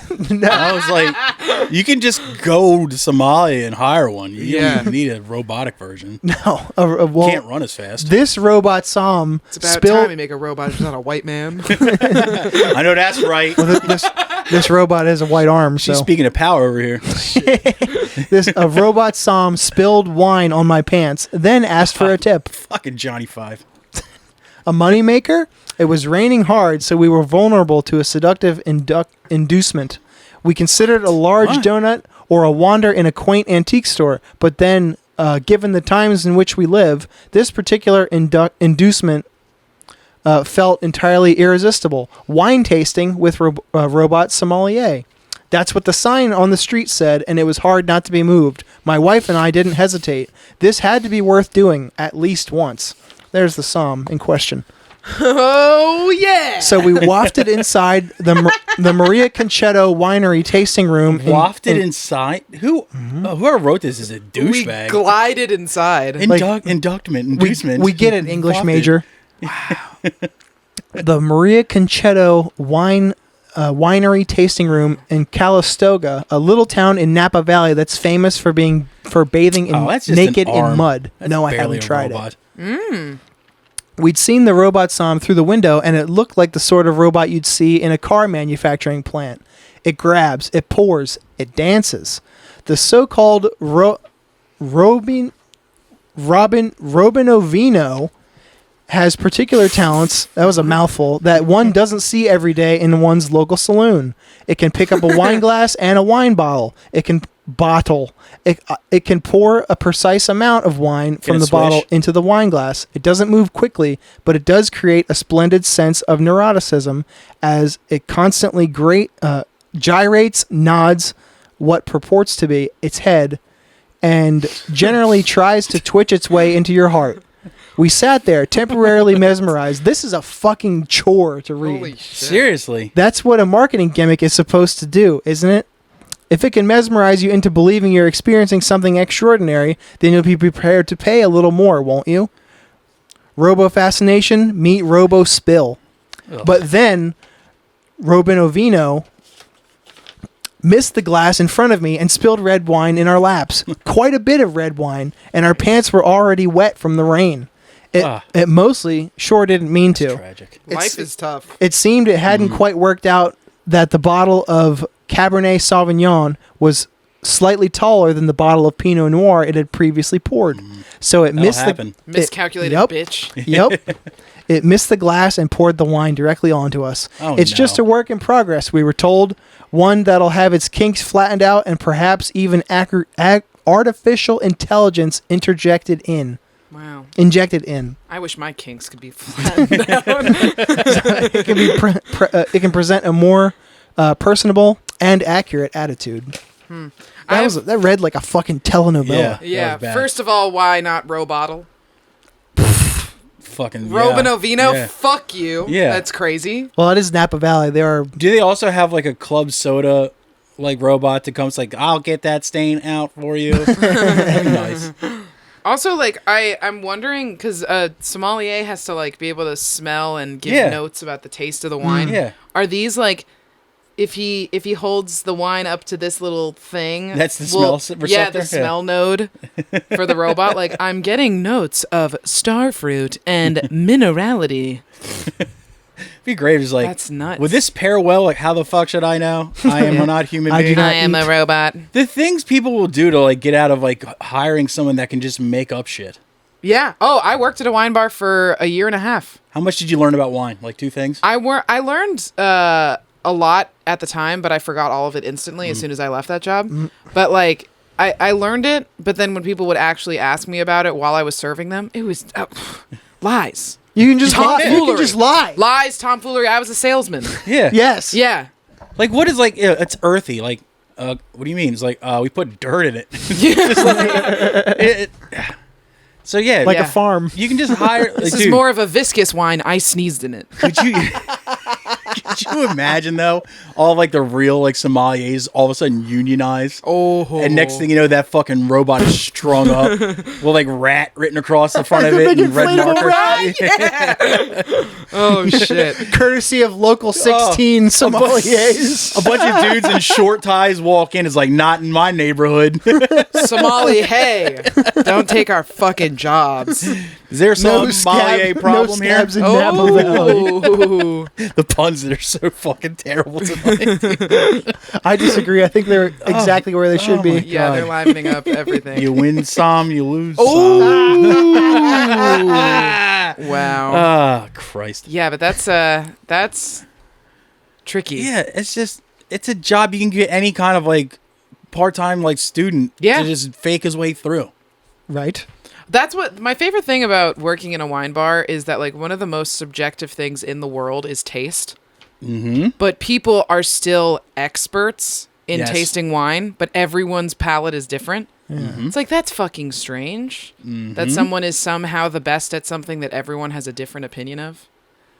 I would just be like, Yeah, it's true. I want one that costs enough money to impress my friends, but not too much to where I won't be able to fucking eat next week. Yeah. I don't think I know a single person who is impressed with any bottle I'm not of wine. at all. No. I like Franzia because it's cheap. Yeah, and you can slap the Slap bag. the bag. Everyone I've ever met, it's like, here's a bottle, and they're always like, same reaction. If it's $8 or if it's $80. Oh, good. Thanks. Thank you. This girl I dated for a long time, her thing was the max amount she would spend on wine was $25. It's a Fine. Great, yeah. She'd occasionally splurge on a $30 bottle. Whoa, watch out. And like, she would even ask the people at the Total Wine, like, what should I get? And she's like, what's your price range? They're like, she's like $20. Like, yeah, come here. And Yeah. it's just- Yeah, they know. yeah. Also, like wine, out of all the alcohols for me, wine gives me the worst hangover. So it's I like hear that. the investment is not worth it ever. Because it's all that sugar in it. You get Yeah. you get sugar crashes the next The morning. insane headache. Yeah. It's like, oh, a $50 bottle of headache juice. Thanks. God damn, it goes down nice though. Yeah. Yeah. I do envy the That is people nice. who do like the food pairing thing. Like if it actually enhances the food, that's pretty cool. Not to brag, I was really good at that shit. Because like the place that I worked, it was wine and cheese. I was rocking and rolling with the pairings. And when people would say like, that was a great pairing, you did a nice job, I'd be like, fuck yeah. We're just yeah, I like, did. I'm a genius. it's like, no shit. That's why I work here, lady. You're the Yeah. best. Obviously, been doing this. What you think this fucking was? The Cracker Barrel? Yeah, what are you doing at home? Pairing a citrusy goat cheese with a red wine, you fucking idiot. You need me. I would just pair like some like incredibly expensive wine with like a block of like Velveeta. Sure. And you should. Yeah. It's smooth. What goes best with a It's blue creamy. box of Kraft mac and cheese? What goes best with a bottle of blue cheese dressing? Orange wine. Oh fuck, dude. Does that exist? Yeah. All Orange right. wine's delish. It is good. A bottle of chilled orange wine, I would pound that until I was like suckling on the empty bottle. You'd regret That the next day, shit's but you would delish. feel it's good. So delish. I understand. Yeah. Get it. A loophole got a man free New York hotel stay for 5 years, and then he claimed to own the building. Classic. For 5 years, a New York City man managed to live rent-free in the landmark New Yorker Hotel by exploiting an obscure local housing law. But prosecutors this week said Mickey Barretto went too far when he filed paperwork claiming ownership of the entire hotel building Classic Mickey Barretto. and tried to charge another tenant rent. He flew too close to the fucking sun. Wow, he could have It was not right- drawn attention to himself. Nope. It's like, Mickey, you had a good thing going 5 years, and then on- you just got too greedy. On Wednesday, he was arrested and charged with filing false property records. But Barretto, 48, says he was surprised when police showed up at his boyfriend's apartment with guns and bulletproof shields. As far as he's concerned, it should be a civil case, not criminal. Quote, I thought you were doing something for Valentine's Day to spice up the relationship until I saw the female officers, Barretto recalled telling his boyfriend. Get these dames out of here. AP correspondent Jackie Quinn reports on charges against a man who tried to take over a famous New York hotel. Barretto's indictment on fraud and criminal contempt charges is just the latest chapter in the years-long saga that began when he and his boyfriend paid about $200 to rent one of the more than 1,000 rooms in the towering Art Deco structure built in 1930. Barretto says he had just moved to New York from L.A. when his boyfriend told him about a loophole that allows single occupants of rooms in buildings constructed before 1969 to demand a 6-month lease. Barretto claimed that because he'd paid for a night in the hotel, he counted as a tenant. He asked for the lease, and the hotel promptly kicked him out. So I went to court the next day. The judge denied. I appealed to the state Supreme Court and won, Barretto said, adding that at a crucial point in the case, the lawyers for the building's owners didn't show up, allowing him to win by default. Oh. The judge ordered the hotel to give Barretto a key. He said he lived there until July 2023 without paying any rent because the building's owners never wanted to negotiate a lease with him, but couldn't kick him out. Oh my God. Manhattan prosecutors acknowledged that the housing court gave Barretto possession of his room, but they say he didn't stop there. In 2019, he uploaded a fake deed to a city website purporting to transfer ownership of the entire building to himself from the Holy Spirit Association of the Unification of World Christianity, which bought the property in 1976. The church was founded in South Korea by a self-proclaimed messiah, the late Rev. Sum Young Moon. No shit. Whoa. You know that guy? That's the Om Shinrikyo guy. Oh. That's crazy. Barretto then tried to charge various entities as the owner of the building, including demanding rent from one of the hotel's tenants, registering the hotel under his name with the New York City Department of Environmental Protection for water and sewage payments, and demanding the hotel's bank transfer its accounts to him, the prosecutor's office said in statement. As alleged, Mickey Barretto repeatedly and fraudulently claimed ownership of one of the city's most iconic landmarks, the New Yorker Hotel, said Manhattan District Attorney Alvin Bragg. Located a block from Madison Square Garden and Penn Station, the New Yorker has never been among the city's most glamorous hotels, but it has long been amongst its largest. Its huge red New Yorker sign makes it an oft-photographed landmark. Inventor Nikola Tesla lived at the hotel for a decade. NBC broadcasted from the hotel's terrace room. Boxers, including Muhammad Ali, stayed there when they had bouts at the Garden. It closed as a hotel in 1972 and for years was used for church purposes before part of the building reopened as a hotel in 1994. It ends with a quote, "I never intended to commit any fraud. I don't believe I ever committed any." I mean, if it exists, loophole This exists. is a classic. This is a classic example of one of those motherfuckers who reads the fine print. Yeah. And you can't say shit to him. He just stayed after he won his case, and they never bothered him about it. Good for him. They couldn't. They couldn't. Good. I thought it'd be one of those things like those old squatters' rights things. It kind of is. Possession is what? That's saying possession is 9/10 of the law. Or something like that. But then, but then he had to go and ruin it by trying to cook up another scheme. He had it going for so good. Yeah. Free. Yeah. FREE rent in Manhattan. I heard every morning that dude was down at the waffle machine in the hotel. Just getting side-eyed by the staff. Like, there's fucking Barretto again. Yep. Getting his Yoplait from the bowl of ice. That melts by 8 a.m. Him checking an old lady out of the way. Like, I'm sorry. This is my small box of cornflakes. Yes. These are my powdered eggs.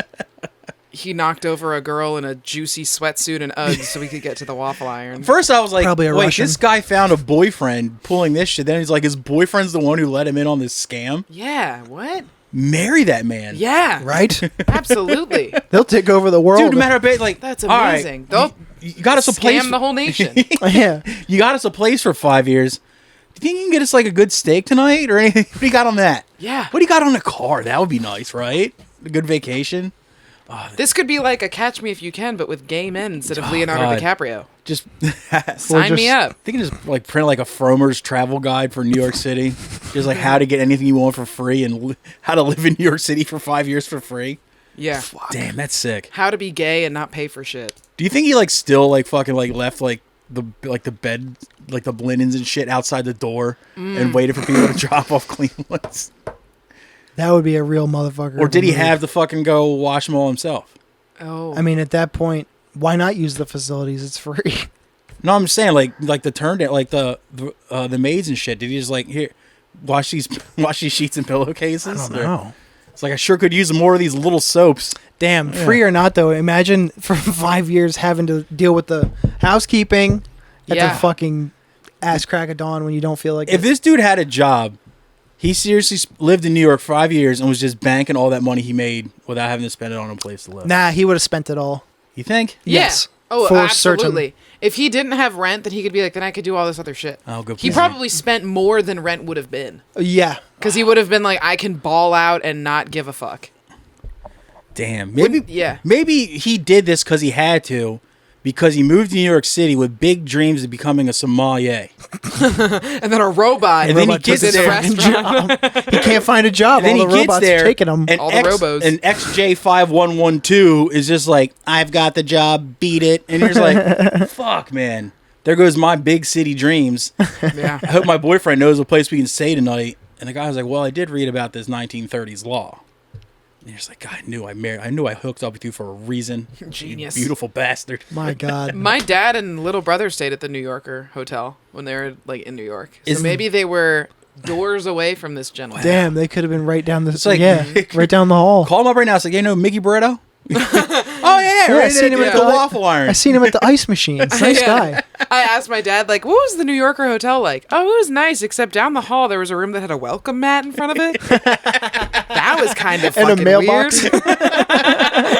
But he was a nice enough guy. You know, he got the last bag of Famous Amos out of the vending machine, and he gave it to me anyway. I was like, that's pretty Splitskis. cool. Yeah. He was like, you know what, man? I live here. You can have the last bag. It was weird that I got in the elevator with him and he had a dog on a leash. That was kind of fucking wild. He knows where the good vending machines are. The ones that they stock more often. Yeah. Nah, They were- try the one on 3. They were stocked every Thursday, dude. If you get there by 3, I'll be fucked. Wait, is the New Yorker the one that fucking Kevin McAllister stayed at in Home No, Alone 2? that's the Plaza Hotel Oh, okay. and that's Eloise. Eloise at the plaza. Oh, Yeah. and Meadow and Carm. damn. Oh, their anniversary. Oh my God. They wear their little gloves. That shit was crazy. And then he goes over to the bar to have a meeting with someone and she's furious. She's pissed. You guys remember way more about this movie than I do. Oh, this is Sopranos we're talking about. I thought you were talking about Home Alone. I was like, I don't remember any of this shit. No, this is I used marital troubles between Tony Soprano and Carmela. I used to remember the Plaza Hotel commercial, the something Plaza Hotel ding dang dong, with the phone number. I used to know it, but I forget it. I only remember it from Home Alone. I just know that Tim Curry worked there, and he was a dastardly, and Rob Schneider. And didn't he meet fucking Wow. Donald Trump in there? Yep. Yeah. Yeah. He just looked over his shoulder, basically. And a but- lady hung out across the street that had a bunch of pigeons. And he gets a hot fudge sundae in his bed. That's what I remember the That's most. I was sick. like, fucking dope. damn. Dude, he had such great ideas for when he was by himself. Genius. Like just chilling at home, eating like a large cheese pizza all to himself, and Yeah. then going Little to the Nero's. store and buying a gigantic thing of macaroni and cheese. And then next year, you get a hotel room to yourself and you're just fucking beating up on some ice cream by yourself. I was such a neurotic kid that when I watched that movie and he was eating the hot fudge sundae in his bed, I was like, I want that, but he's gonna spill. I was like, he's gonna spill in his bed. You're still considering this sheet. Yeah, I was like, Was it a 1-bedroom or a 2-bedroom? It was a suite. yeah. Because if it was a 2-bedroom, you could eat on one of them and sleep on the other. Oh, you mean a double? Yeah, Yeah. you're eating bed. Yeah. Yeah, you're Here's my eating bed and bed. you're sleeping bed. I would have just chilled on the couch. The most, speaking of suites, the most swagged out movie suite ever is the suite in Princess Diaries 2 when she Okay. fully moves to Genovia. And Sure.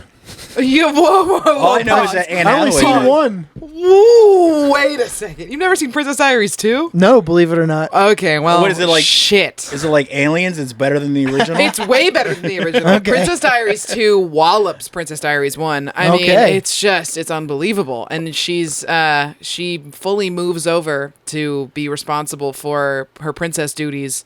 And then she's going to become the queen soon. Duties. I'm right there with you. But she gets shown to her room, and Put them in a jar. it is the most swagged out. Anne Hathaway poops. Those Yeah. would sell for a true. lot of fucking money. It's true. Yeah. Gold.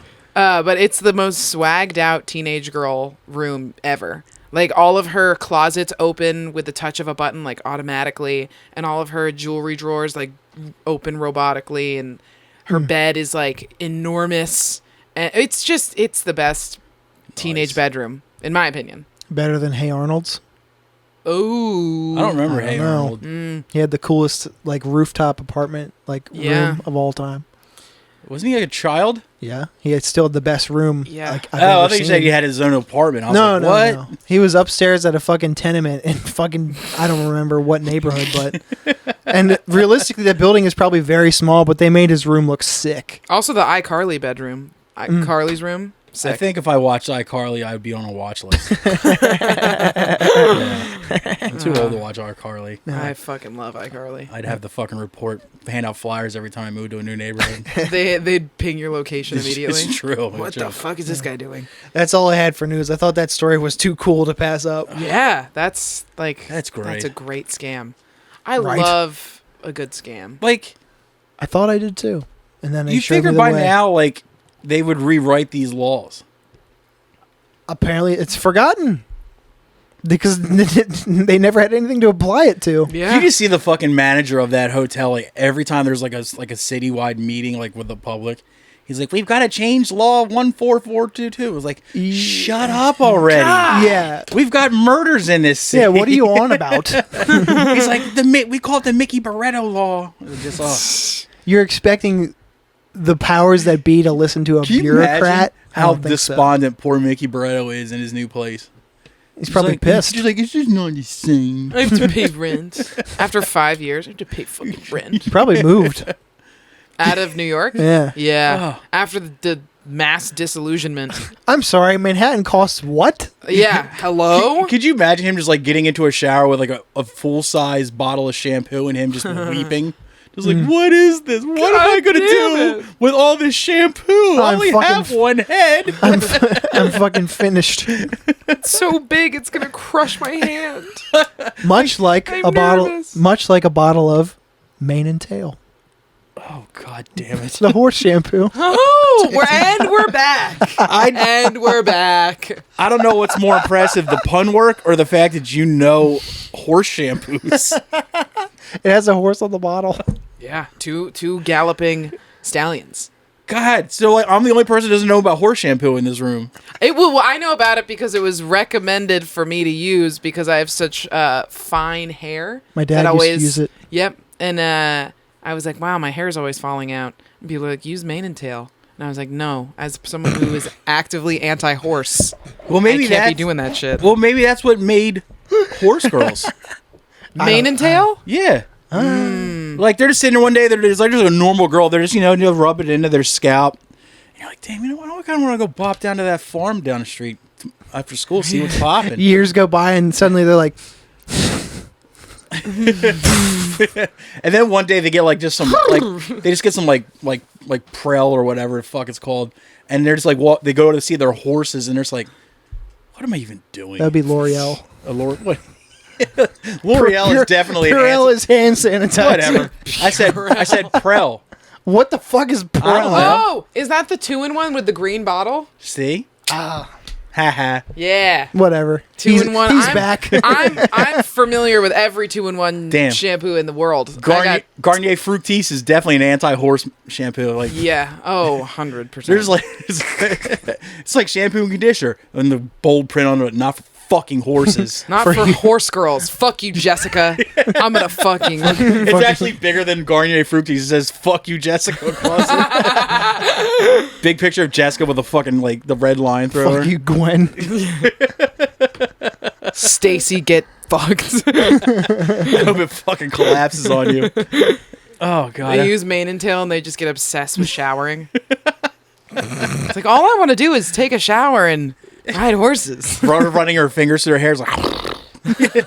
Yeah. Kicks her legs back. Did you stop kicking the tiles out of the Doing this. shower? With her foot. Like, why are you doing that? Doing what? And seriously, the Apple budget in this house has gone up through the roof. Fuck. Her friends are like, why are you trotting to Do you, class? do you think oats grow on trees? Just strapping a bag onto her face. I always I say this to my friends a lot and they like aren't on board, but I always think that horses to me look like giant bugs. Just the way that they're like built And their head shape. and their eyes and their head shape. I agree. Yeah. They look like Excuse me. weird hairy bugs to me They're bugs with long legs. and muscles. They have a similar And head muscles. shape. Speaking of the movie Aliens, if you look at the monsters from Aliens, Long. if you like just switch the head around, it's the same dimensions as a horse head. Well, a xenomorph is mostly thorax and head. Well, Horse is all body. I'm just talking head, dude. Horse is all body and neck. I'm just talking head. If you switch your xenomorph head around and put some buck teeth on the front of it, Oh, you got it a would horse. be funny looking. You got a fucking horse without the fur on it, dude. I don't know. Just saying. Dude, I haven't heard. I almost spat my little sip out because I haven't heard the word thorax in a really long time. Well, Oh, I thought it was God. applicable. I- Who doesn't love a good thorax, man? I love medical terminology in everyday life. I think it's fucking Oh, great. God. It's actually in biology. Wonk. Oh god, I just got bricked up for a reason. Oh, It's anatomy. Yeah, that's the one. Fuck. god damn it, dude. It's like you can't trust an animal that doesn't have butt cheeks. What? They have huge ham hocks. What are you Yeah, talking what are you about? They don't Talking have about- big old butt cheeks. Are you Horses have blind? huge They asses. shit standing no, up. No, No, you can't. It's because you can't see the crack because the tail is in the way. Yeah, if you you- lifted up the tail, that's a giant They're ass caked? right Yeah. there. They're caked Yeah. up? Oh, yeah. Yams. Nice. Yeah. Yeah, you're looking at the wrong side. You got to Yeah, turn them what around. the hell? I might become dude. the world's first horse boy. I might take after Mr. Tumnus. Oh, wait, he's a goat. Never mind. Mr. Hands might have a sequel video soon. It's like, damn, that dentist really let himself go. Yeah, Mr. Son. Oh god, the joy on my mother's face if that had happened to me. Mr. Hands followed by Mr. Feet. Yeah. God damn it. What do you got This for is us? As it should be. Are you proud? So stupid. We broke up. This is great. Oh god. Collect yourself. There you go. I'm giving myself centered again. We have. Oh, is it time for the other segment? We have a segment for first timers on the podcast. Whoa. It is basically how we really get to know you. This is Okay. 12 of the hardest questions you'll ever be asked in your entire life. I don't know any of these, by the Shit. way. They're so tough that I wrote them down in this notebook here. Okay, cool. Now, are you ready for this question? Sure. This is called Gripping Inquiries. Cool. And Ms. Maeve Hennessey here. All right, question number 1. You ready here? Ready? Yeah, yeah, All right. I'm You're doing really good at answering questions already. Thanks. You know, see that? Question number 1. super submissive. What? Sup with that hat? Sup with that hat? Correct answer. Yeah. Horse noises is the correct answer. Very apropos of the Yeah. episode, Now, really. this is more of an opinion question, but it's also historical to a point. Cowboys, pirates, and knights. Okay. Who smelled worse? Oh, okay. I have to go pirates. Pirates. The bow of a ship, all those infections musting away in the fucking seawater that sloshed into the boat. Also the scurvy. Also the they didn't have access to anything, so they couldn't clip their toenails or really bathe that well, and they were sleeping in those disgusting ass hammocks. Pirates. Even Yeah. knights could bathe once a month or whatever Yeah. the fuck. But cowboys, let me just throw this out there. Cowboys wore all wool suits, Not really. wool outfits, and leather in the hot summer on horseback. They wouldn't be dirty because I'd lick the sweat off of them. Good lord, you got a Marlboro obsession? Yeah. Knights? You think wool and shit is hot? They wore full body armor. Yeah, the chainmail is a huge factor. I was gonna say night because chainmail is Yeah. a lot. They got the leather, the chainmail, and the suit. Cowboys are wearing jeans, brother. What are you talking about wool about? What do you think the shirts and shit were made Stiff out of? Wranglers. Cotton. Dude, it was mostly wool back then, dude. I don't know that it was. You don't know shit about cowboys, dog. Guilty. So you're going pirates on this? Yeah. All right, fair enough. Yeah, for sure. Fair enough. All right. This might be a little too personal, but so if you don't feel like answering, that's perfectly fine. Ever have a mosquito land on your penis and shout really loud, "Get that skeeter off my Peter"? You know, I haven't. That's true, you haven't. I have had a tick dangerously close to Your penis? my box, though. Oh. To the box. No. It was in like the fold on my thigh. Damn. Yeah. You want to hear a fun story, speaking of something like that? Definitely. My sister, Sure. my older sister, she goes away to college, you know. I go over there at the University of Delaware. Comes back with a penis. No, I go over there, to see her when like a couple weeks after she's all settled in there.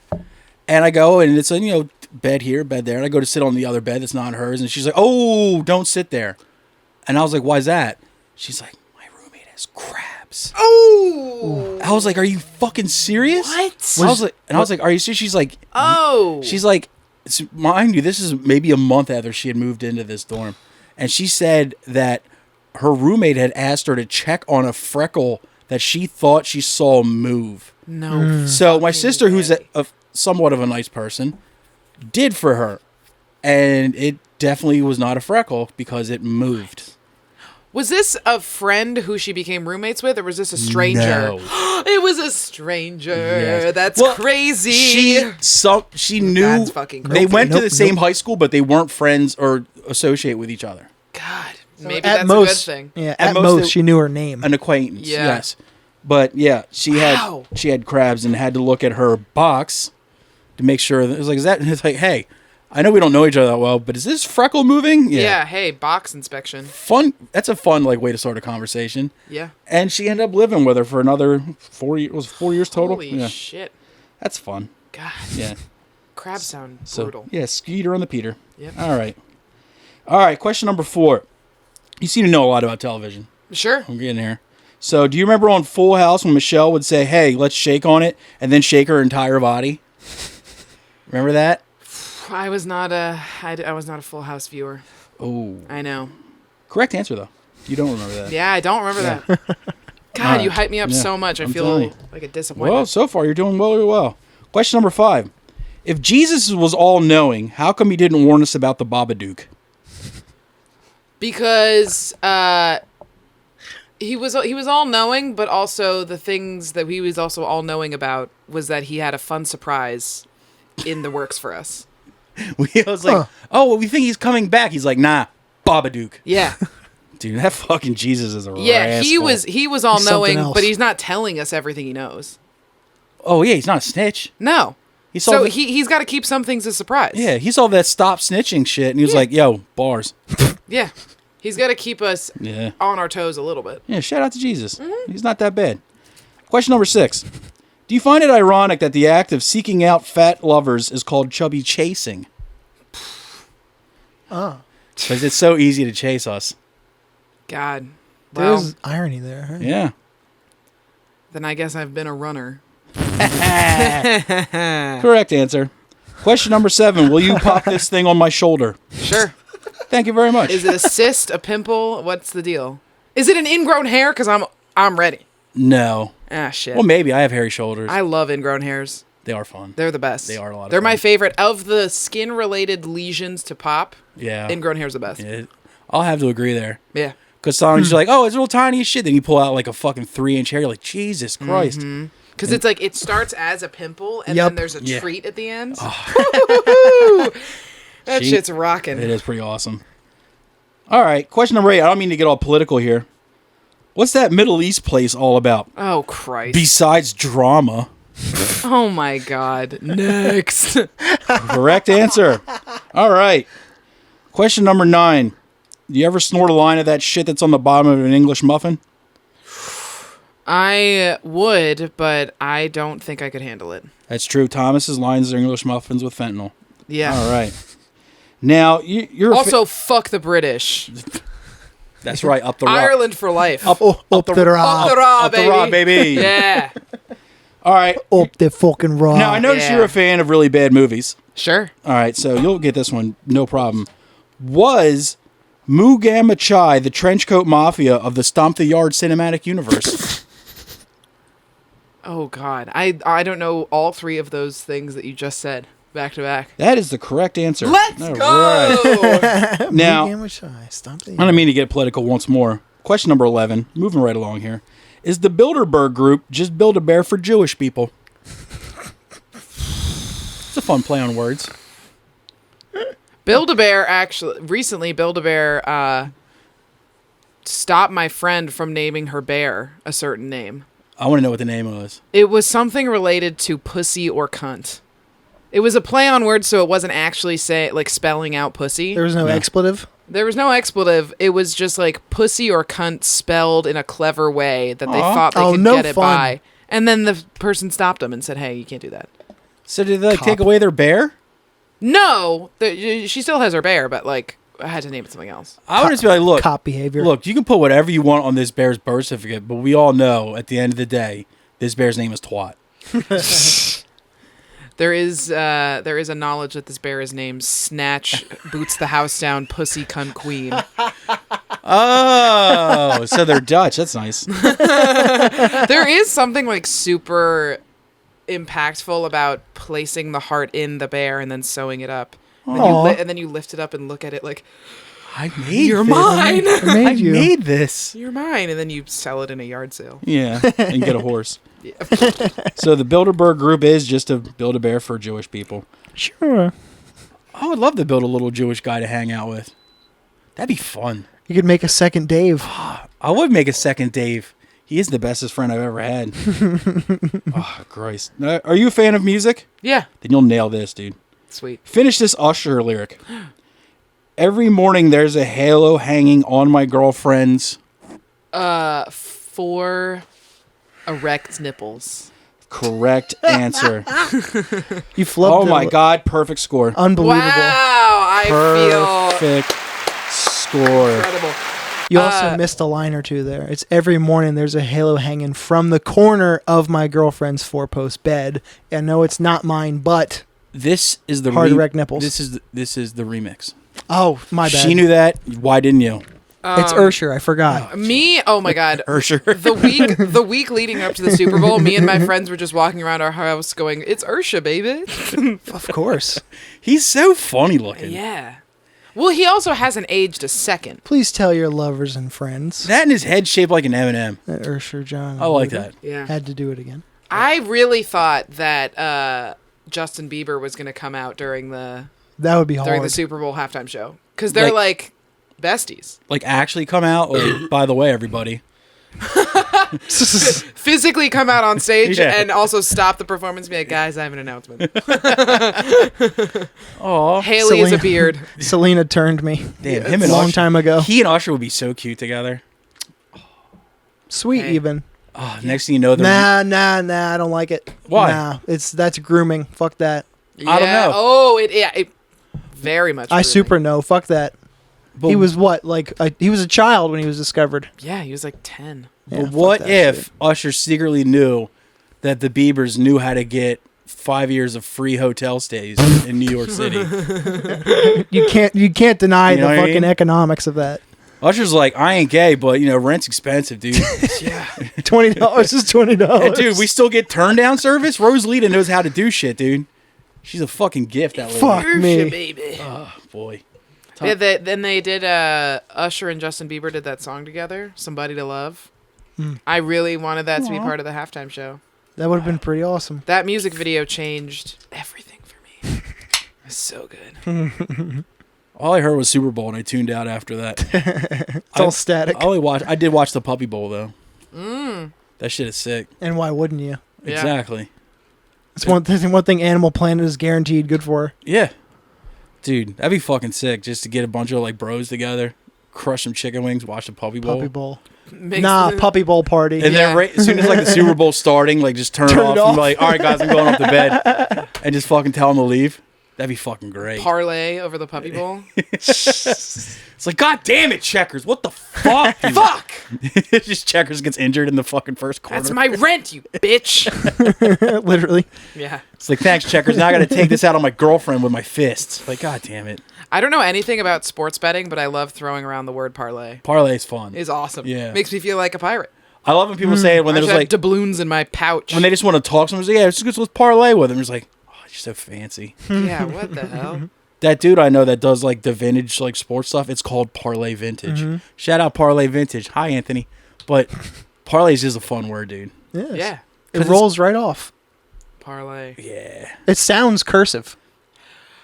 Yeah. you feel like you can't print that word. You No. actually got to like script it out. Yeah. There are With a some nice words. little flourish on It's the Y. true. Yeah. There are some words that have that.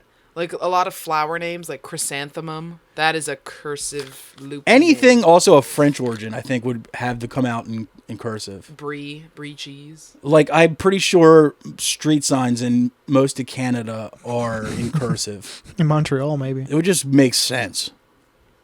Dude, my best friend is French, and she moved to the States in Gross. like she moved to the States in like 7th grade, and we became buddies because we met on the school bus.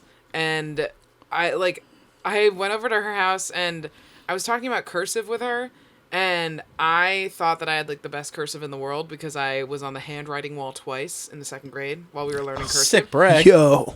Not to flex too fucking hard. Put that in your resume. Yeah, my biceps are gonna pop out of this shirt. I know, right? Flexing so What's up, Muscle Beach? aggressively. Well, I was like, yeah, I'm pretty good at cursive, and I did cursive in front of her, and she laughed out loud. At She me. actually vomited on the floor. Oh yeah, Well, the French speak in cursive. yeah. That's what I'm I mean, saying. like if any place in Europe they do cursive for a long ass time, so they're just. I get it. Here's a fun story. I'll give this guy's name out because I don't care. His name's Sean Warrington. And you know how like everybody had phases in their youth. Did he have a cursive face? No, it's even better. You know how some people like, you know, the wigger is not a very good word to use anymore, but you know exactly what I mean. People had that phase, or people had like the goth phase and Trust stuff me, like this. I grew up around tons of them. Now, Sean had a French phase. I almost said that, but I didn't want to be What? annoying. Turtlenecks, striped With navy vest. blue. Vest over it, the little red like fancy boy tie, Please tell me you had a little hat. beret. Fuck. Beret. Whoa. Talked with the accent. Get the fuck out of Wow. here. This guy was from Bear, Delaware. There's nothing French about Bear, What Delaware. the fuck? Nothing at all. Wow. And he's not like somebody who like came from like somewhere near Canada. He's a Delaware boy, born and raised. That's He had a French phase that lasted, I think, like 2 or 3 years. That's goofy as fuck. We didn't know it when we were hanging out with him, and then we like he just drops it one No, day? he comes to this party and like he's like, oh, this is my friend. Like I grew up with him. He's just back in town hanging out. And we're just like, oh, what's up, man? He's like, yo, did Sean ever tell you about his fucking... Just throws right in the middle of the room as soon as he meets Why us. wouldn't you? Just like, yo, did Sean course. ever tell you about his 3-year French phase? And we're just like, no. What? I'm listening to. this? I was like, let's parlay. And like, dude, and he just fucking like lays it out. Like, I'd be and we like- were all just like, I'm listening to nothing but this conversation. Oh my Please God, tell dude. me everything. he was party MVP the rest of the time, dude. that's unbelievable. Like we were all had like our fucking like bowl cut phases and shit. I used to dress like a cholo for a long time, and that's not even as embarrassing as having a French phase. No, that's very odd. I really hope he had a bike with like a basket that had baguettes in it and shit. Jeez, he like hand rolled his own cigarettes. And rolled cigarettes. Yeah. Had a really small They're safe dog on this his way. lap. Yeah. Oh god. if he Well, missed out on the bread, what's the point?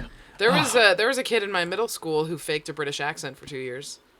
That's Yeah. a lot longer than he should. Oh yeah, he moved to our school in beginning of 7th grade and had a British accent and like fully had this backstory about being from England, and then Oh my god.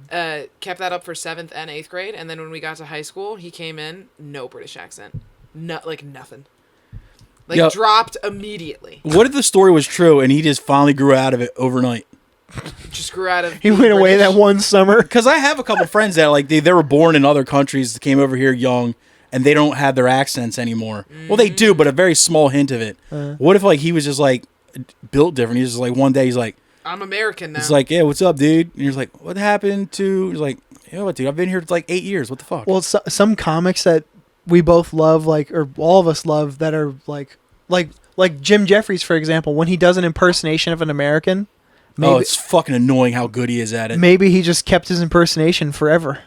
It's he true. got so good at it. He's truly trying to assimilate, dude. There is some, like, what is it with British and Australian people, like, being so good at American accents? I think is the American accent just really easy? I think it's easy. Like, you know how, like, Shit. Well, it's kind of like, you know how we think, like, the Australian accent's kind of like a layup. You can nail it no matter who you are. No. Maybe, like... I super don't. Well, like, you know, like, certain accents, everybody can be like, oh, blimey, you know, like, shit like that. And you nail it and you're doing a fine job. Sure. I think, and, like, outside of the U.S. on, like, the world stage or whatever... The American accent's the easiest one to do. Probably. Yeah. Oh, 100%. There is an old SNL skit with James McAvoy, the guy who played Professor X in all the recent X-Men movies. Another shorty. And he fucking does... Not only does he do a great American accent, he does a Philadelphia accent, and it is spot... I sent you the clip before. Whoa. Yeah. It is spot fucking on. He's like, yo, like this bean burrito, Shiji's house is fucking her up. What the butt-wise." fuck? And That's crazy. I had seen him in like some like war movie where he's talking with his real like voice. I'm just like, this guy's a goddamn talent. The Wire. Shit. Yeah. Fucking bull who played McNulty. Yeah, he's British. Yeah. He all but nailed the Baltimore And accent. trash mouth British too. I'm not talking like the proper Liverpool. I'm talking like the fucking Like, oi. yeah. Birmingham. Like, hey, you cunt. Birmingham. Yeah. It's fucking Christian Bale. Yeah. He's Welsh. Yeah. That is a fucking gross Yeah, way it to is. speak. It's insane. And he can just, dude. So the fact that they can do it not only American, but even go down to different states and regions, like that's impressive. Yeah. Yeah, I remember fucking Jim Jeffries, that one special, he's like talking about drinking with Americans. He's like, hey, dude, you want to play beer pong? I'm like, fuck you, man. fuck? Like, how did you do that? It's That's such a fucking cheat code. talented. That's makes talented, me, dude. It makes me laugh every time, too. Oh, God damn it. God. So I'm pretty sure, like, outside of here, the American accent is probably like the easiest one to nail. Yeah. It's gotta Well, be. I feel like a lot of my sister lives in Ireland, and when she talks to people who are from Ireland about like being an American, Yeah. the first accents that they jump to when they're mimicking American people are South. Valley Girl and Southern accents. Those are the big two. Those are the it's probably easy. It's easy to say, right, that those are the biggest caricatures of this country. Oh, 100%. The Valley Girl and the Hick. Well, has Yeah. the Valley Girl thing still going? Yes. Yeah. Really? Because I Well, know it's more like it's more widespread and more It's- like popular. it's so kind it's of- not as unique. It's kind of like replacing the affluent accent. Okay. Because of reality TV. Mm-hmm. That's probably why people can nail American accents so much, because we have all that shit all over the goddamn place. Yeah. They watch all our awful television shows. Well, we are the best at bad TV. I mean, the Kardashians are the classic example of the Valley Girl accent, and they are the social tastemakers, whether people like it or not. Well, remember Jersey Shore was a thing. Everybody could fucking nail the Jersey Yeah. accent pretty well. It's like, God damn it, dude. Juice heads everywhere. Yeah, but yeah, let's say The Wire, when that dude played, also the dude who played Stringer Bell, Idris Elba. Yeah. He's a Brit He too. has the sexiest British accent ever, and he's talking like a fucking... Best skin on any human I've ever Oh, seen. yeah. What the fuck is that Glow it. about? Glow it. God damn, I guarantee you that It's dude's insane. never had a pimple a day in his life. No, As if. absolutely not. Not a single bit of the beard scruff is out of place. Perfectly, like, Yeah, Jesus Christ, he's so dude. sexy. It's crazy. I just talked about that with somebody like 4 days ago. Yeah, he's nuts. Dude, what did I watch with him? Oh, that Suicide Squad movie he was in, and he had like salt and pepper in his beard, and I was really thinking about switching teams. Ooh, hey. I was, Yeah. I was like, yo, heterosexuality is fucking boring. I'm in. Salt and pepper. God damn, fucking dude. Rules, Those strong arms, dude, they could protect me, keep me safe. Oh, He's like 6'5", dude. shut up. Oh, stop it. Did you I know don't- that? I got to stand up in a bit.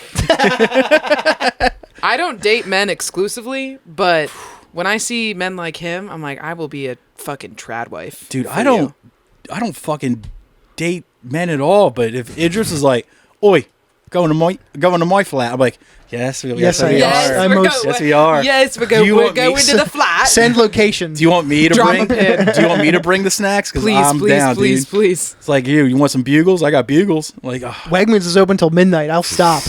He's one of those people where, like, I have kind of, like, a tier list in my head of celebrities based on how real I think they are, based on their hotness. He is so hot that he does not seem like he's an actual real person. Oh, like he's like more of a, he's an entity. No, like he's not, like he seems like someone who he's is made up. AI generated, animated, CGI. Like he's not a real physical person. Like they're so hot, you don't go, oh my God, you're just like, how do you exist? Have you, well, to your point. Denzel's another one. God, yeah. Are you fucking kidding me? Denzel is so handsome. Yeah. This is weird, but I don't give a shit. I'm saying anyway. I was watching, what was I watching? Book of Eli with him in it. And the whole time I'm just like, his teeth are perfect. His teeth are every tooth looks exactly like the tooth next to it. They're perfectly, none of them are crooked. Yeah. None of them are like longer than the other. They're also perfectly white, but they don't glow white like veneers do. Oh. They're true like perfect teeth. It's like you could brush and floss every day for the rest of your fucking life. You're not gonna get a mouth like that guy. And he's like 90 years old and still looks like he's 30. It's like, God damn, dude. Yeah. The part in American Gangster when they're like having the meeting at the house. I didn't see it. Oh, sorry. Man. He plays a drug like kingpin. Yeah. Plays Frank Lucas, right? Yeah, that's right. Yeah. It's him and his wife and another guy and his wife. And Denzel gives his wife a look just like this. And she knows, like, oh, let's go. Let me show you the kitchen so they can get down to business. Those two guys are so good looking that just no matter what actress you put alongside them as their significant other, you just like, you could do better. No matter who you put next to them, you're like, you can do better. I think, like, I also think that Ryan Gosling is in that tier for me. He's so handsome that he seems like he's a doll. He reminds me of a dog. Well, especially when I watch Place Beyond the Pines. I thought Ryan Gosling was just a normal-looking Hollywood dude. When I watched Place Beyond the Pines, I was like, oh. Like the trash tattoo. Like I was like, oh. Which I guess reveals more about me. He looks like he's like redneck strong. I know what you mean. To me, I would do sick, psychotic things to him. To me, though, disgusting. He looks like he's really dumb for some reason. He has that dopey like dog look. I don't know what that is. And also, like, the movies he was in when he was young, he did not look like that at all. No. No, he didn't. He looks more gaunt now. Yeah. I'm a Drive Ryan Gosling guy. Oh, God. I just love that movie. Autistic Ryan Gosling. Well, maybe I didn't see enough current shit with Ryan. Like, I saw all the stuff he was in, like the late 90s, early 2000s. I didn't see any of the recent Even shit. Blade Runner. That's the only one I saw recently. Yeah. I will say that I was like, oh, okay. Yeah, he's really hot. I'm interlinked. And, dude, speaking of Blade Runner, dude, Harrison Ford for some reason, Jesus so Christ. handsome. Hot old dude. So handsome. Also, always incredibly tan and sweaty, which I love. Yeah. He's always sweating in every movie he's in. He's a sweaty, glistening guy. He's in the field. I'm telling you, man. He's busy. He's a working man. Yeah, he's fucking busy. He's an everyman. It's like, you expect me to believe he's a professor? Like, No. come on, dude. He's finding treasures, dude. He's just... Sheesh. Yeah, he's just... And he has, like, a gigantic nose, but for some reason it makes him hotter. I like a big nose. Hey, Jeremy Allen White, ding, ding, ding, Who sign is me that? up. He's from the Bear. Man, Don't know I what that can't talk about him for too long or else Shameless. I'll freak out. Remember, I don't fucking watch Sorry, shit. Pop, I forgot. He's let me see if I have my telephone on me. He is not in the tier of someone who is so hot I don't think they exist. He's someone who's in the tier for me where he is so hot, but if we met, I could pull him. That's what's torturous about him. Is that if we met, I could fucking do it. 100%. Well, he's somewhat attainable. Oh, 100%. And the fact that the fact that he's a Hollywood starlet means that I don't have a chance. I'm trying to think if there's Don't know. I'm trying to think if there's anyone in Hollywood I think I could actually pull have a shot with. And I'd have to say no. No. I think I could pull that Melissa McCarthy chick. From Bridesmaids? Yes, that's it. Let me see this dude. Ooh. He looks like a lizard, but I'm in love with him. This is not a flattering picture. No. Let me show you this one. Well, yeah. Let me show you the Calvin Klein ad. thing? Yeah. That talk about moments if he's fucking shirtless, yeah. moments that broke the internet. That was one. Ugh. Here he is with If I met him at a bar, it would be over. It would be over. Looks vaguely foreign. Yeah. He looks vaguely ugly, which is what I'm all Ugly hot. Mm-hmm. We love ugly hot. You know who I have a dude Love crush it. on who's actually kind of weird looking? Is Adam Driver. Oh, yeah. That's another big one. Mm-hmm. Yeah, that's another, absolutely. It's funny that he used to play like these total like nerds and shit, and now he's like a leading man. I Yeah, s- now he's I- in Star Wars. yeah. I see it, but he has rat face. Yeah. Something about it. But if I Just- saw a rat that looked like that, I'd fuck the rat. Okay, I'm with you. And dude, I'm I on watched board. an episode of Saturday Night Live. I'm not that he even hosted, hating. and he's funny. He's He really is funny. funny. He's pretty funny. And he's Well- ridiculous. He's a ridiculously good actor. I'm like, God damn, dude. Yeah. It's not his fault that they copied. You know what's funny? that I'm bit, trying to think though. of like female like actors that I look at that are also like, how are you a real thing? And none are coming to mind, but dudes, it's like I can bring it off like 10, 12 of them. I think I had to have a talk with my family. I think it's about time. Dude, Andy Samberg, that's my number one celebrity crush. Forever and always. You know who? He's forever. You know who is Another good-looking big nose guy. ridiculously hot? Also Funny. has a big nose and is on a show with Sweetie. Andy Samberg. Chelsea Peretti. Oh, love her. Brooklyn Nine-Nine. Yeah. Jesus I Christ! saw her. My friend and I saw her do stand up, and we were in the front row. And for like maybe 20 minutes of her set, she was just talking to us and basically putting us through the ringer because of how young we were. She kept being like, "What are you doing here? Why are you here?" What are you doing here, Yeah, actor? Why are you doing stand-up now? Yeah, I think she started as a stand-up. yeah, No. I think so. She's so funny. Yeah, but on that show, I'm just like, Jesus fucking Christ. She's married to Jordan Peele. Yep. Yeah. Huh. I think funny is what does it for me though, because like I'm all about personality. for some reason I had a huge crush on Tina Fey What a during hero. the 30 Rock years. I always Well, had who's funnier than Tina fucking Fey? Tina Fey on 30 Rock. Jesus Christ, that's like top tier shit. Yeah. How she always had lettuce in her hair. It's one of the best running gags ever. So good. What a great show. I want to rewatch that now. Such a fantastic show. God damn it. Yeah. I've been rewatching it a lot, and I just got through the episode where she goes to get a root canal without anyone to pick her up. Because she's like, I can do anything that a person in a couple can do. Like zip up my own dress. And it's just cutting to her on a treadmill going forward, and there's just an attachment that zips up the whole way. It's so good. They deleted one of my favorite episodes of that off of the internet or anywhere. You can't Oh, find it because anymore. of the blackface? And it's one of the funniest scenes ever. Is it the one where Tracy and Jenna are comparing who has it harder? Black man in America or white woman? No, it's the one where it's like a flashback episode where they keep like doing like stuff that didn't make it. It was Tracy Morgan and John Hamm had a show about, it's called like Abner and Andy or something like that. And it's just Tracy Morgan was like, walks in and he's like, "Hello, Abner, my brother. Where are you today?" And John Hamm walks in with blackface and a Jerry curl wig. He's like, "I done Jesus stole this catfish." Christ. And he's just like, and you just see the look on Tracy Morgan's face. He's like, I'm not doing this. I'm not doing this. He's like, Holy shit. and John Hamm starts doing like, he's like zippity doo doo and starts doing a Oh, dance. no. Oh. And and he's like, "Sir, I was a Tuskegee Airman. I do not deserve this kind of treatment." And he's like, "Banjo," and he's fucking Tracy Morgan is my attacks. God. It My is God. so goddamn funny, but It- they scrubbed it. What show is that? shit. 30 Rock. Find a box set. That's what I would is have to do. The fucking one like crazy. printed, like an old one, like yeah, Go to Goodwill. that It'll was be a there. Yeah. great one, dude. I mean, some of 30 Rock has aged unbelievably poorly.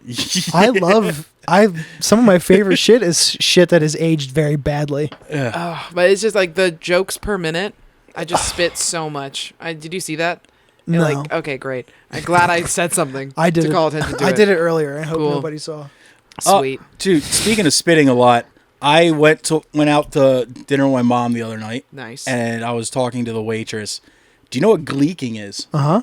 When the spit Comes under out- your tongue comes from goes. under your Oh, tongue. yeah. There's people who can do that on command. I'm talking to her, just like ordering food, and it just goes like zoop. And I was just stopped what she's doing, and she looked at me, and I looked at her, and I was like, That's the sound it makes too. "Fuck." Yikes. And my mom was like, "Why did you stop talking?" I was like, "No, nothing." Because I spit everywhere. Leave it up to Deb to make you explain the thing you want to explain Christ. the least to. And like, there's no in the she moment. definitely saw it. Like, just fuck it. Like, it's happened before, but only like maybe like a little bit. But it was seriously just like I got a good foot out of it. And I was like, Jesus I would literally Christ. rather be pantsed than have that happen. Oh I think. God! And I was just like, Jesus Christ! It's like you're in your 40s. Why is this happening to you still?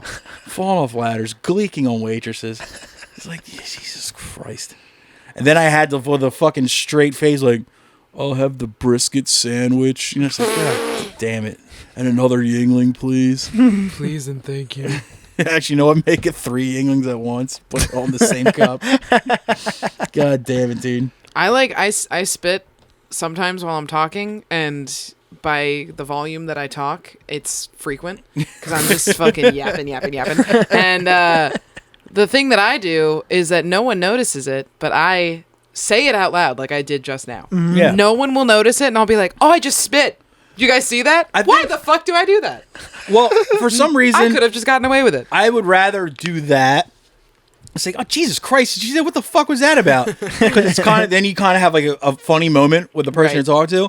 Whereas if you say nothing, you just know the rest of the time you're out. That person's like, They spit so much when they Disgusting. talk. What the fuck? Fucking gross. It's like I was talking to her last night and so much spit came out of her mouth. It was weird. Oh, So I'd rather be like, oh yeah, some spit came out of her mouth and we joked about it. Like I'd rather have that than just like have them say, was that? And it's like, Jesus Christ. Or worse, try to play it off. Yeah, I'm God. beyond trying to play shit off like that anymore. No, It's like, did you? It's like, yeah, I did. 100%. No matter what it is, no matter what it was. You know, did you fart? Did you piss yourself? Like, yeah. Yeah. I did. Oh, It happens to men when we get older. We fart and pee ourselves. I got to like 2 weeks ago. I got to a bar and I took the bus to the bar. Yeah. And I had already had a couple drinks before getting to this bar, so Yeah. I was on the bus like, fuck, like small bladder, like, shit. And then I got off the bus. I waddled my way quickly over to the bar, and then it was one of those things where as soon as I saw the toilet, boom, piss release, and I peed my pants halfway, but then I got the rest of my pants off, so I got the rest of it in the toilet. But it was enough where it was still a sizable stain. And it was a dark bar, so I could have gotten away with just letting it air out and no one would notice. But as soon as my friend came in, I was like, hey, I just peed my pants. I peed my pants right over in that bathroom over there. I could have not said anything and no one would have known. But as soon as she walked through the door, hey, I just peed my pants. Right over there. I've told this story on here before, but my band was playing in South Jersey, and Tom went with me, and at that Thomas Murphy's bar or whatever. Yes. And we were drinking, throwing back some IPAs and shit. Everything was fine, and I was good. And then we go up. It's time for me to play. My buddy's like hands me this bottle, and it's Japanese whiskey. And I was like, fuck it, whatever. And just took a nice long pull of Moron. it. And I was like, oh, I had to go take a leak. And I guess I put my dick away too early. Because it looked like a topographical map of South America on the front of my jeans. And Shit. I remember we were just about ready to go on and play. And I texted Tom, I was like, yo, as soon as this set is done, we got to get the fuck out of here. We get into his car. The pants are around my ankles. I'm like, they're gone. And I just I Irish goodbye it. That same ride home, I also was wearing a flannel shirt. Actually, I think it was that exact one. Nice. And I was like, you need to pull over because I had to barf. So I opened his door and barfed out the door. I just kind of leaned out and bleh. And then when I got home, It's on the Patreon. We podcasted. was it on Patreon? Yes. Okay, that's just what you get when you sign up for our Patreon. When I got home, I'm just like, why does it smell like barf so fucking bad right now? It had gotten into the pocket of the flannel shirt. Oh, God. You remember Ace Ventura when he comes out of the bathroom and smacks the pocket and the water flies out? It was like that. That's horrendous. Yeah, it was Do bad. not go in By there. the way, I got out of his car and waddled to my front door because my pants were still around my ankles. And I had barf in the front pocket of my shirt. And piss in your pants. And yeah, I have that in 44. my photos. 44 years. Oh, This man. is how I'm living. I have that So, video in my photos. Yeah, so still. don't feel bad about peeing yourself at the bar because I did that. I peed my pants really bad a couple months ago before the bar pee my pants incident. This is like, hold on, I took a picture of it. It was like Old Maeve piss pants. Yeah, classic. Maeve piss pants Hennessey. This was like, I had like 3 beers and I wanted to pee before I left. It was a 15-minute walk back to my house. I wanted to pee before I left, but the bathroom was like locked, so I had a no shot chance. And I was like, all right, well, if I make it home fast enough, then I'll be able to pee at home. There's no such thing as fast enough for that. No, dude, no. And so She during the 15-minute walk, fuck. All right, hold on. It was like the week before. Yeah, it was like and it was another moment where I got to my house without peeing successfully. And then as soon as I got into the door and I thought about the idea of the toilet being 50 feet away from me, it started. Cross the and it threshold. Oh yeah, across the threshold, and then it started. It was like it was not small. Fuck! Yeah. Damn, dude. More like Maeve Hennessey. And if you join the Patreon, we're gonna put my piss picture on the Instagram. Oh, that's another thing on my Instagram algorithm is just people like peeing their pants for fun. What? To be funny, they just like stand in like public places and piss themselves. That's a level of will I don't That's have. fucking funny to me. Shit. Oh, but I have a similar story. I was walking the dogs at the park and right by my house, and I had to poop real bad. And so the dogs were fucking walking slow as hell. So I'm walking like a duck all the way back to the house. Dog walking, cheeks clenched. Get in the house, get the leash and the harnesses off the dogs. So I'm bending over and shit, and nothing's happening. I'm like, dude, you got this. Just fucking keep clenching. You're good. I get to the front of the toilet, unbuckle, bam. Party's over. I was like, are you fucking kidding? I was at the fucking finish line and fumbled. I was like, God damn it. God. And you don't immediately just like, oh, Christ, and instantly pull your pants down and sit. You just kind of stand there and accept your fate. Yeah, you just admit it. Yeah, you're just like, well, this is my life now. Oh, man, there have been times where I've gotten home from, like, a party and I'm wearing a dress or a skirt and tights. And I usually don't wear skirts and dresses that much. So I would get home and I'd really have to pee. I would pull down the skirt or the dress, not the tights, because I'm not used to it. Oh, and I would just start peeing and it would flood down my legs into the tights. I got to think that, That's like, happened a lot. pissing yourself in a dress is probably optimal. Yeah, because it just goes straight down. Yeah. It's not caught by, I mean... It's just like, oh, who spilled this? You know, it's like, nice. Yeah. And just kind of step to the left a little bit. Wick it off of your legs. It's like, what is this, though? Who Brush spilled it something? off. God, someone Who's can't handle their booze. Who's making popcorn? Jesus Christ. It do be like that. Ah, damn it, dude. Should we get into the homework segment? Yeah. Yeah. We have a segment where we, every week, Tom and I assign each other a comedy special and a piece of music, and then we report back on it next week. And when we have guests, they bring us whatever they feel like bringing to. The only caveat being you can't hype up your friends because we can do that at another time. Be unbiased as possible. Now, last week we had Christina and Vince from the Blow My Mind podcast out of Philadelphia. And do you want to get into what they brought to the table? Sure. I guess I'll start with the podcast thing. Yeah. Vince assigned us the How Did This Get Made podcast, specifically the Meg and the Jack Frost episodes. Mm-hmm.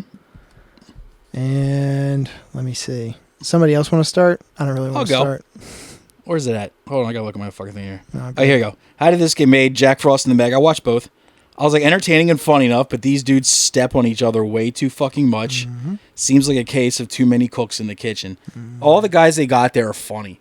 Yeah. But they fight so hard to get their joke in before the other guy that they end up, like, a lot of the jokes that are funny, you really got to pay attention because it's just getting stepped on by somebody else, like, yelling out their line like an autistic. You know, it's just like... The Meg episode was a live one, too, so it was especially tough. And, like, they're all, like, funny enough in their own right. But it's like, yeah, I think there's too many cooks in the kitchen. They're all fighting to get their line in. And it's distracting. You miss a lot. But, you know, it wasn't bad. Yeah. I like the actual facts they give out were interesting. Like the fact that George Clooney was involved Yeah. for a little bit. And I didn't know shit about either of these movies. Like, I saw the Jack Frost trailer when it came out, and I was like, this is terrifying. I saw the Meg in theater by myself. It's like a weird-ass snowman. Nice. That's a shark movie, right? Yeah. Yeah, sure is. Shark movie with Jason Statham. There's another one. How can you be bald and still be hot? Jesus Christ, dude. I said one of the most annoying intros I've ever heard. Yeah. Oh my God, yeah. Podcast intros are terrible. And it's long, too. Jason Mantzoukas, annoying as fuck. I made it 15 minutes in before I felt the impulse to chuckle. I know all these people, and Adam Scott was the guest of that episode. He was the highlight for me. But there's like little to no interesting like behind the scenes shit. It's all of their opinions of what they've watched. Like, I don't know what I was expecting. Maybe something similar to like how it's made, like the actual. Like, how did the movie actually get made? It's not them just being like, how is this a thing? Yeah. I gave it a fucking goose egg. I gave it at least a 4 because some of the jokes I heard were clever. But just, the fact that everybody's trying to get it in before the next guy gets in, it's just distracting. Yeah, that's a poignant observation. It's hard to follow. I think that's why I didn't fucking laugh. This is hard to follow, dude. Yeah, I gave it a 4. And he said he listened to it at work. I was like, yeah, like I wouldn't be able to work and listen and like concentrate at the same fucking time. I don't know. Yeah. He's built different, I guess. Yeah. I listened to it on the train over here. Yeah. And I was a How Did This Get Made avid listener for a little bit when I was in like high school and early college. And I liked it, but I only like certain episodes. Makes sense. Like I liked very specific ones. The Twilight episode is great. Also, I think that the show isn't as fun when June isn't there. June Diane Raphael is a great host of the show, and it's when it's just Paul and Jason, I don't like it as much. And I think that's why they talk over each other more, because June's not there to mediate. She works as like a moderator. She's way more of a mediator between the two of them, trying to just like cut in on each other. Clearly they need it. Shows how fucking necessary she is. Yeah, exactly. Also, I love Adam Scott so much. I love Adam Scott. He barely talked during the whole Meg podcast. Yeah. He was so funny. But whenever he did talk, it was fucking great. I just wish he had been gotten more. Yeah, gotten more in there. That's some of the worst thing about like certain podcasts is when you bring in a guest and you don't let them get a word in fucking edgewise. Like I find myself like paying attention to what, like listening back to our episodes. I'm like, am I stepping on people? Like shit like that, and so it terrifies me. So when I hear other people do it, I just like, ugh. Yeah, like a good fucking example is that dork Bert Kreischer. Every fucking podcast he's on, he's incessant, dude. It's like you can't. Why bother having a guest? Yeah. You're not letting them get a fucking word in. It just doesn't make any sense. You want to stay on the podcasting and talk about what Tina brought? Sure. She signed us Queen of the Con, Season 3. That's about the... Episode 1. Yeah, it's about... She broke it down like that. It's about the... not the Irish heiress. It's the one after it. Well, this will be short. I said the co-host and his friend give me the shits because they have a horrible, like... Same thing. Like they're not like necessarily funny people, but they're both going for it at every chance they get, and they're not talking about anything. And this show must be fucking huge because there's 3 minutes of ads every 11 minutes in a 45-minute episode. And the topic was super interesting, but the hosts and the reenactors took me way out of it. I gave it like a 1.5 because the topic was interesting to me, but I couldn't get through the bad acting, and just the hosts like can't host. Yeah. I just wrote, you ever listen to an entire podcast, understand everything that was said, and still not retain any of it? I guess I just don't give a shit about conning people. And yeah, I listened to it all the way through. Same. And 5 minutes after it's over, if you would have asked me any kind of information that I heard, I'd be like, I don't know. None of it stuck. The way Christina sold it, I was like, oh, that sounds pretty cool. Yeah. But that's classic ADHD brain. Like the difference between ADD and ADHD is like ADD.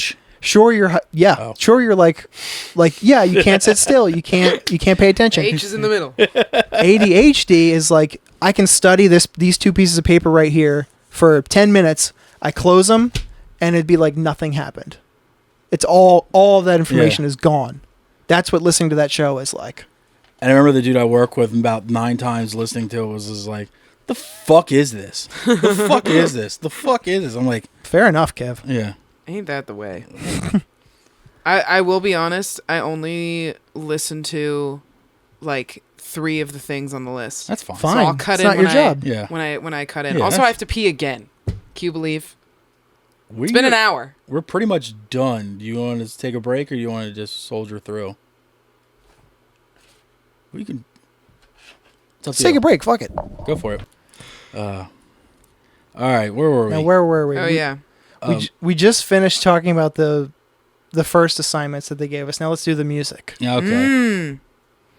Do you want to start with Vince or Christina? I want you to start with Christina. Why would you do that? What are we doing, Shania Twain? Yeah. Oh boy. The woman in me. Yep. All right. Look, Any man of mine. it's fucking That song goes. dude. Mhm. It's obviously a cheat code. Anytime you just have a female with a guitar, She didn't- normally. I'm fucking just like on point. I'm like, yep, it's amazing. Give it a fucking Emmy or whatever.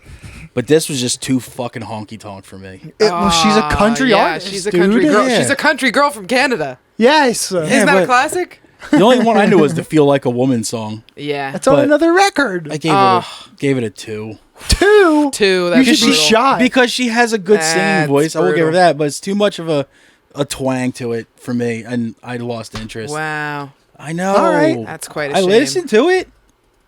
I didn't think I'd do that, but I did. All right.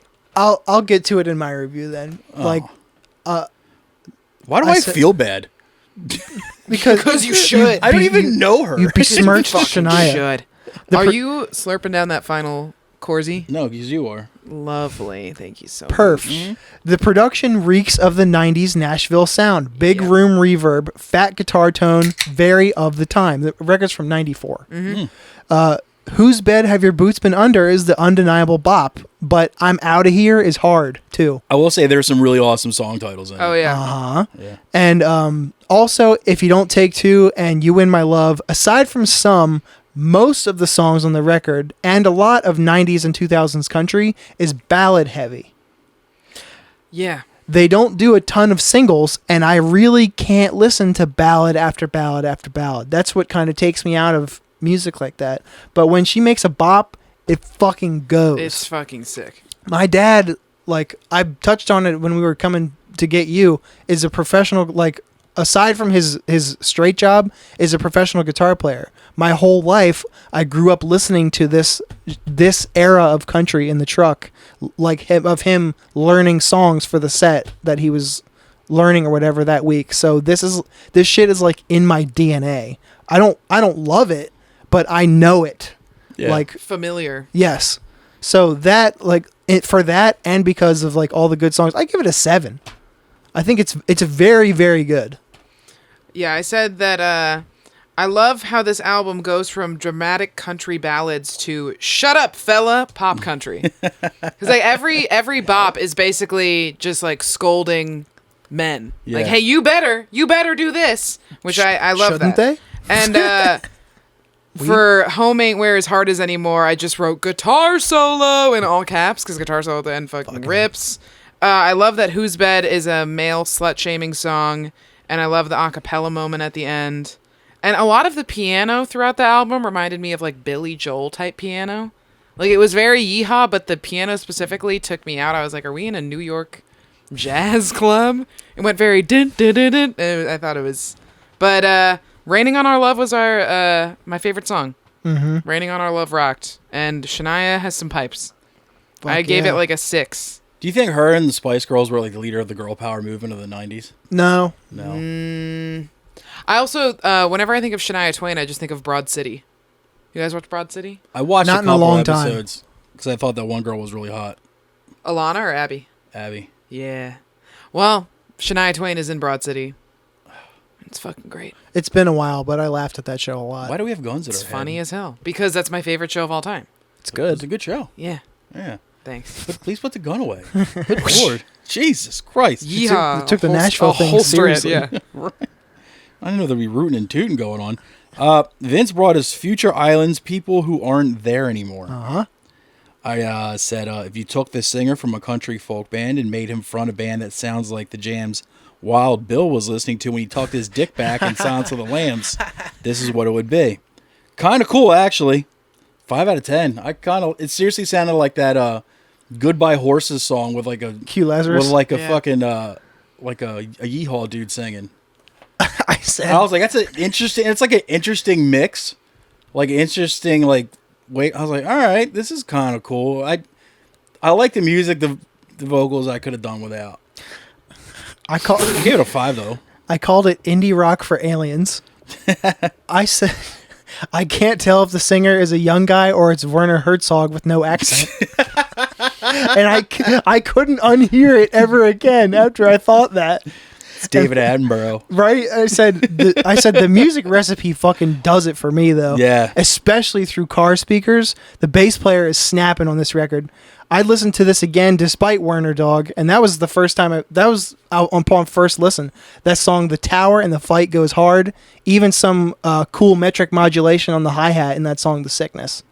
Well, what's your problem with Werner Herzog? Nothing. I think it's just funny that he sounds that way. Yeah.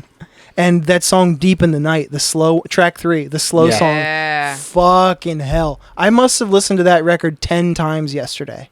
It's decent. Just the vocals just don't do it for me. And I listened to it again a bunch of times today. I gave this a fucking 9. I loved it. They're playing Philly in June. I think I'm going to impulse buy some tickets. Oh, what are they doing? The Fillmore? You saucy bitch. The Factory. Oh. The Electric Factory? Franklin Music Hall, whatever. Nice. Yes. I just was super excited to see them because they're Baltimore boys. I did not Maryland. know that. Yeah, from Maryland.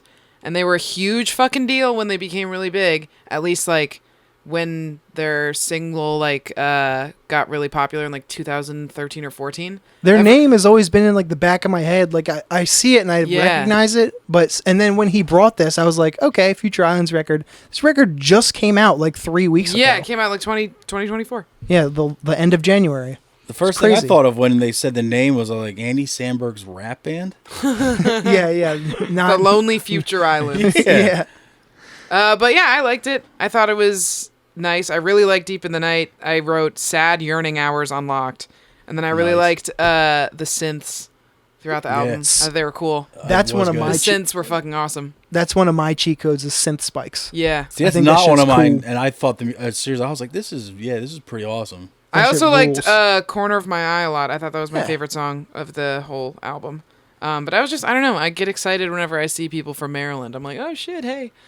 But I don't know. I didn't know that you guys like put a numerical ranking or a numerical score on things. But if I were to give it one off the top of my dome, I'd probably give it like 7. So quite good. Not super good, but quite good. Quite good. Yeah. And that's on first listen. Maybe if I listen more, I'll give it like an 8. I'm telling you, I think I listened to it over 10, maybe less than 20 times yesterday. Damn. I had so 15.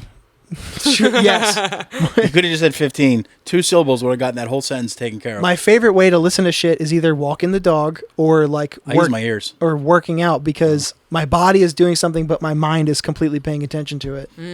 I put it on in the gym and I couldn't work out anymore. I was like, this is so good. And I let it repeat over and over for like hours. I always listen to music at the gym. Wait, that's how I listened to your podcast for the first time was at the gym on the treadmill. Aw. Yeah. Nice. I listened to it because you asked me to be on, and I was like, all right, cool. I'll definitely be on. But like, what's this all about? Hopefully it's one of the good episodes. I listened to the episode where you and your buddies talk about Steven Seagal movies. That was a fucking good one. Yeah. That was Ferry a pretty Brothers. fucking great one.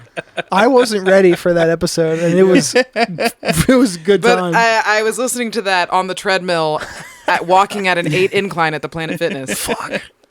0.8 or 8? 8. Fuck. 8 solid. Yeah. Because he had just met those two recently. I have known those guys for 20 plus years, so it was, It was a lot, but it was fun. And they're very high energy boys. Yeah.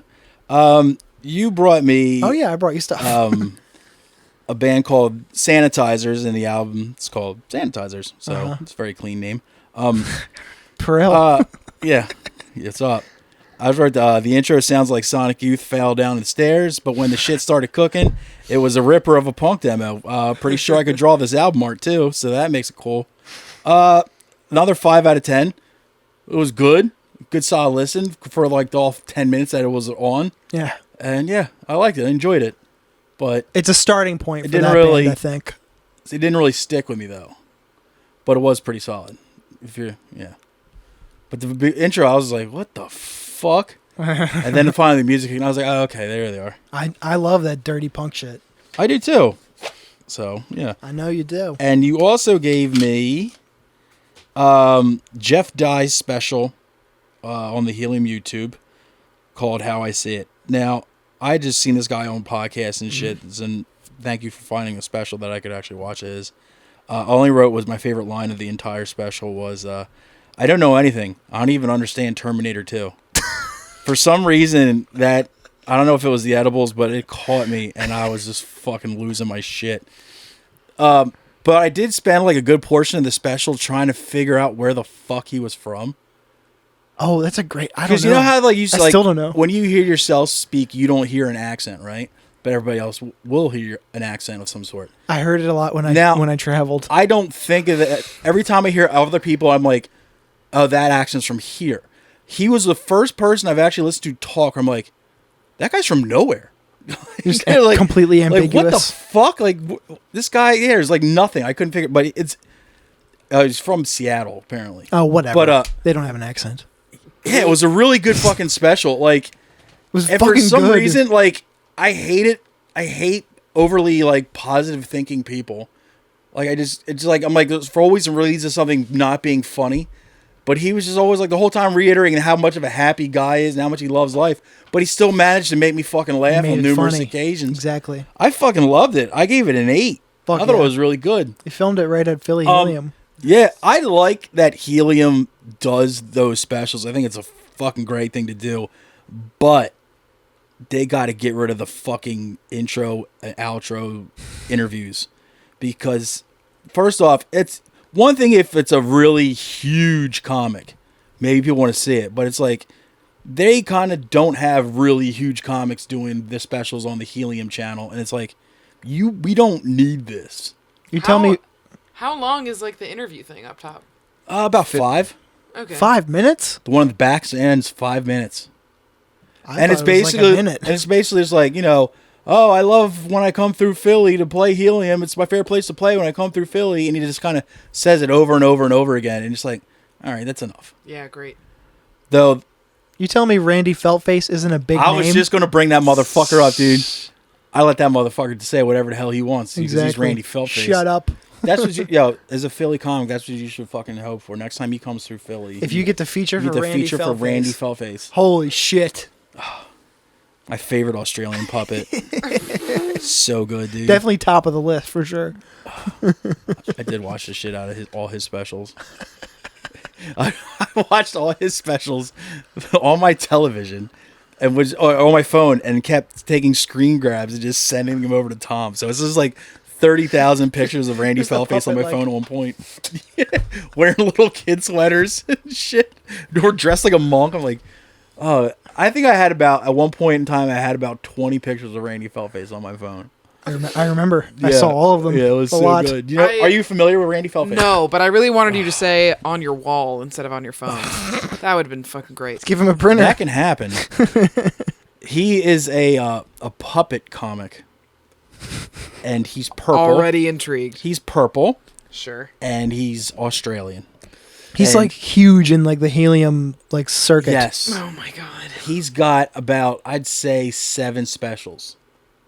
Hour specials? Yes. Some couple half hours, but mostly hours. Yes. Wait, so he has 7-hour specials and then a couple other half hours. No, that's included. Oh, okay. Yeah. So 7. But he does have 7 full 1-hour specials.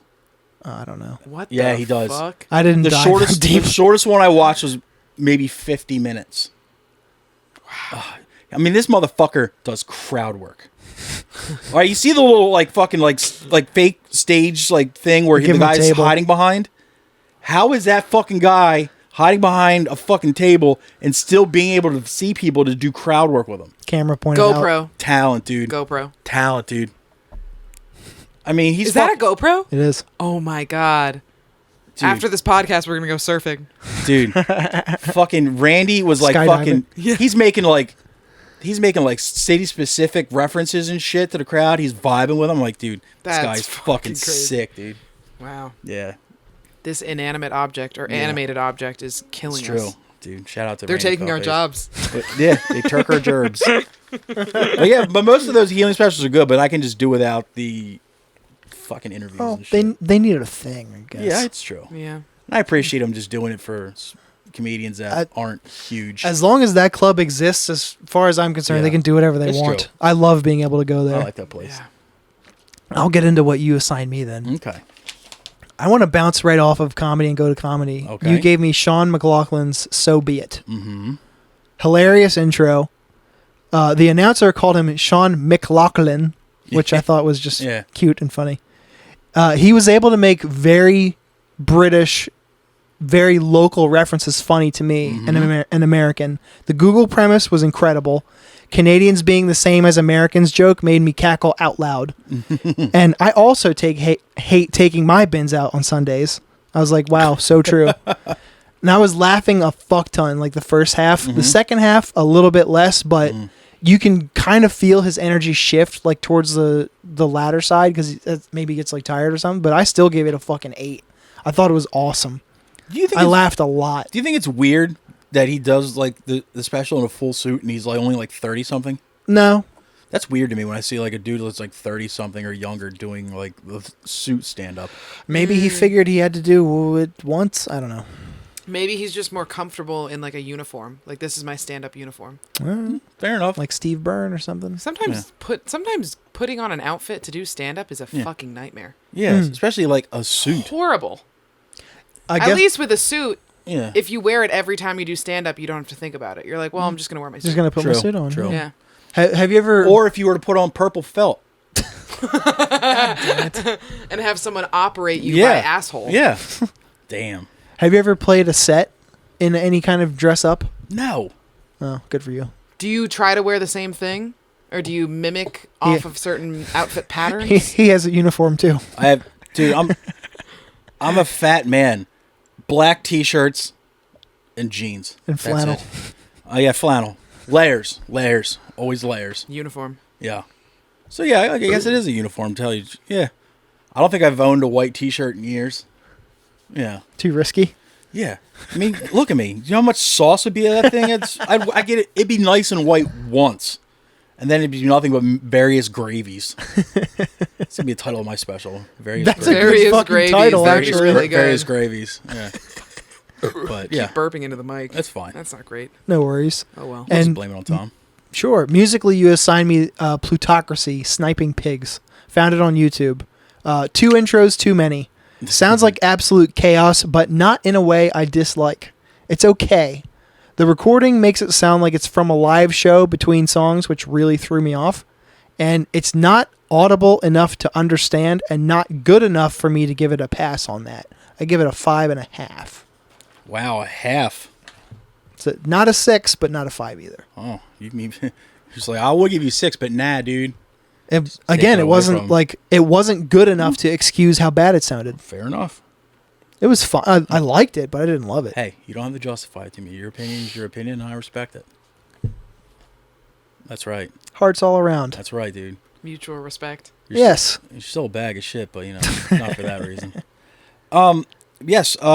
Well, before we ask you to assign us something to listen to, do you have anything you want to plug? Me? Oh boy. Oh my god. Well, you got Speakeasy every Wednesday. Yeah, right? every Wednesday in West Philly. Sign-ups at 6:30 if you want to do a 4-minute set. And then besides that, I don't really. Well, And that's located where? 1314 South 36th Street. There you go. Be there at 6:30 p.m. and I'll Sharp. be there. Sign up. That's every Wednesday? Every Wednesday. Nice. And besides that, I have something cooking, but it's not officially announced. But Fuck, this keeps happening. keep March 30th at 9 p.m. open. Nice. March 30th, 9 p.m. I'm not going to tell you what's happening because it's not official yet, but it's almost 95% going to happen, but keep it open, okay? Oh, when it does, check Maeve's Instagram right here. At Maeve H43. Also, sorry I'm pointing at you so much. I know that's aggressive, and I'm trying to work on that. It's quite all right. That's very aware of you. This announcement may or may not involve Randy Feltface. You can't say yet, but that might or might not be. The big I've given reveal. you no details. But you also didn't say it isn't Randy Feltface. I'm not denying anything. See? So there's a chance. Fingers crossed. So you're saying there's a chance. So you're saying there's something. I would feature for him and then just retire. You peaked. Because that's the best thing that you've done. Yeah, I can top that. It's the best thing ever. Yeah. Did I mention that he's purple? Yeah. Purple fella. Once Australian? or twice, yeah. A couple times. He does sick crowd work. Heard it. And doesn't bother us all with clips because he just like, nah, I'll save that shit for my specials. That's From true. under He the doesn't table. post anything. No, he doesn't have to. He's above that shit, dude. I guess. So what have you been vibing on music and comedy and podcast wise? So music wise, I have two things. Okay. One is the album Titanic Rising. Risen? Titanic Rising by Weyes Blood. Ooh. Weyes Blood. Weyes. S. Weyes. These guys are spelling all freestyle and shit. She is a beautiful singer and beautiful production, and it's like one of my favorite albums I've listened to in a long time. It's called Titanic Rising. Damn. And then Shout out Stockton Rush. R.I.P. she's from Pennsylvania, so shout out to I think her real name is Natalie. Of course it is. Shout out Natalie. Not a horse girl. And then my other music one is another Baltimore boy. Do you guys listen to JPEGMafia? I know who it is. I have no idea what that is. He is a very, very good, talented rapper and producer, and he's from Baltimore. And Scarin' the Hose, the album, is like my favorite album of 2023 for sure. That's a great title. Yeah, Scarin' the Hose with Danny Brown. It's JPEG's and Danny's collab album. Excellent. And then, if you like it, also listen to the song Hazard Duty Pay, because that song fucking rules. Whoa. I might be scared of this song. I've been playing on a hoe. Yeah. Yeah, that's what I'd be doing. And then comedy-wise, have you guys watched Fleabag? No. Watch Fleabag. It's saved to my watch later list on Amazon. Yeah. It's not a special technically, but Yeah. I rewatched it for like the third time recently, and it's just so good. What is it? It's a show about a single woman in London, and it has a lot of fourth wall breaks, and it's like the best comedy that I've watched in a long time. Huh. After I watched Ms. Maisel, that was like my recommended to watch also. So like Fleabag season 1 is amazing, but season 2 is like the cream of the crop. So we got to watch 2 seasons of a show before next episode, Tom. Fuck. No, I mean, I guess you don't have to watch. Well, I gotta stop playing Red Dead 2 for this. Right? you don't have to watch both seasons, but you can watch season 1 before the next episode, and then if you like season 1, watch season 2. I'll do it on my laptop while I play. Never mind. There you go. See? I got hooting and Problem hollering to fucking do. solved, dude. Tommy, what do you got for me this week? Well, I was not gonna assign you comedy because I'm gonna see you so soon, but Jesus. I'm giving you a Don't Tell special that I Okay, they're fucking short. laugh my balls off at. I love those The specials. title of it is Weapons of White Destruction, Uh-oh. and the comic's name is TJ. Just TJ? It's short for something Haitian. I forget what it is. Well, that one dude I gave you when I assigned like a bunch of Don't Tells on it. The Opie guy. No, there was another guy that had like just like a one. It was like just like a short like first name, but he said like what it's actually short for, and it was like this long Nigerian name, Right. Well, it's Weapons of White Destruction. The comic's name is TJ. so it doesn't get confused with other TJs. Right. And the record I'm giving you Okay. took over my fucking, like, before this Future Islands record took over my whole shit. That is Kacey Musgraves. The record is Golden Hour.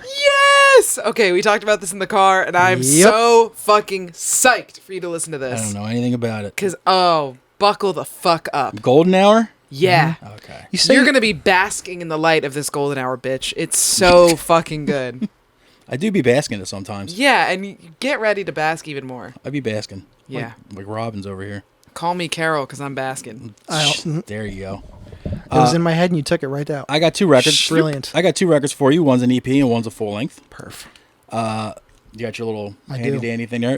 The full length is from a band called Rival Schools. Are you familiar? I am.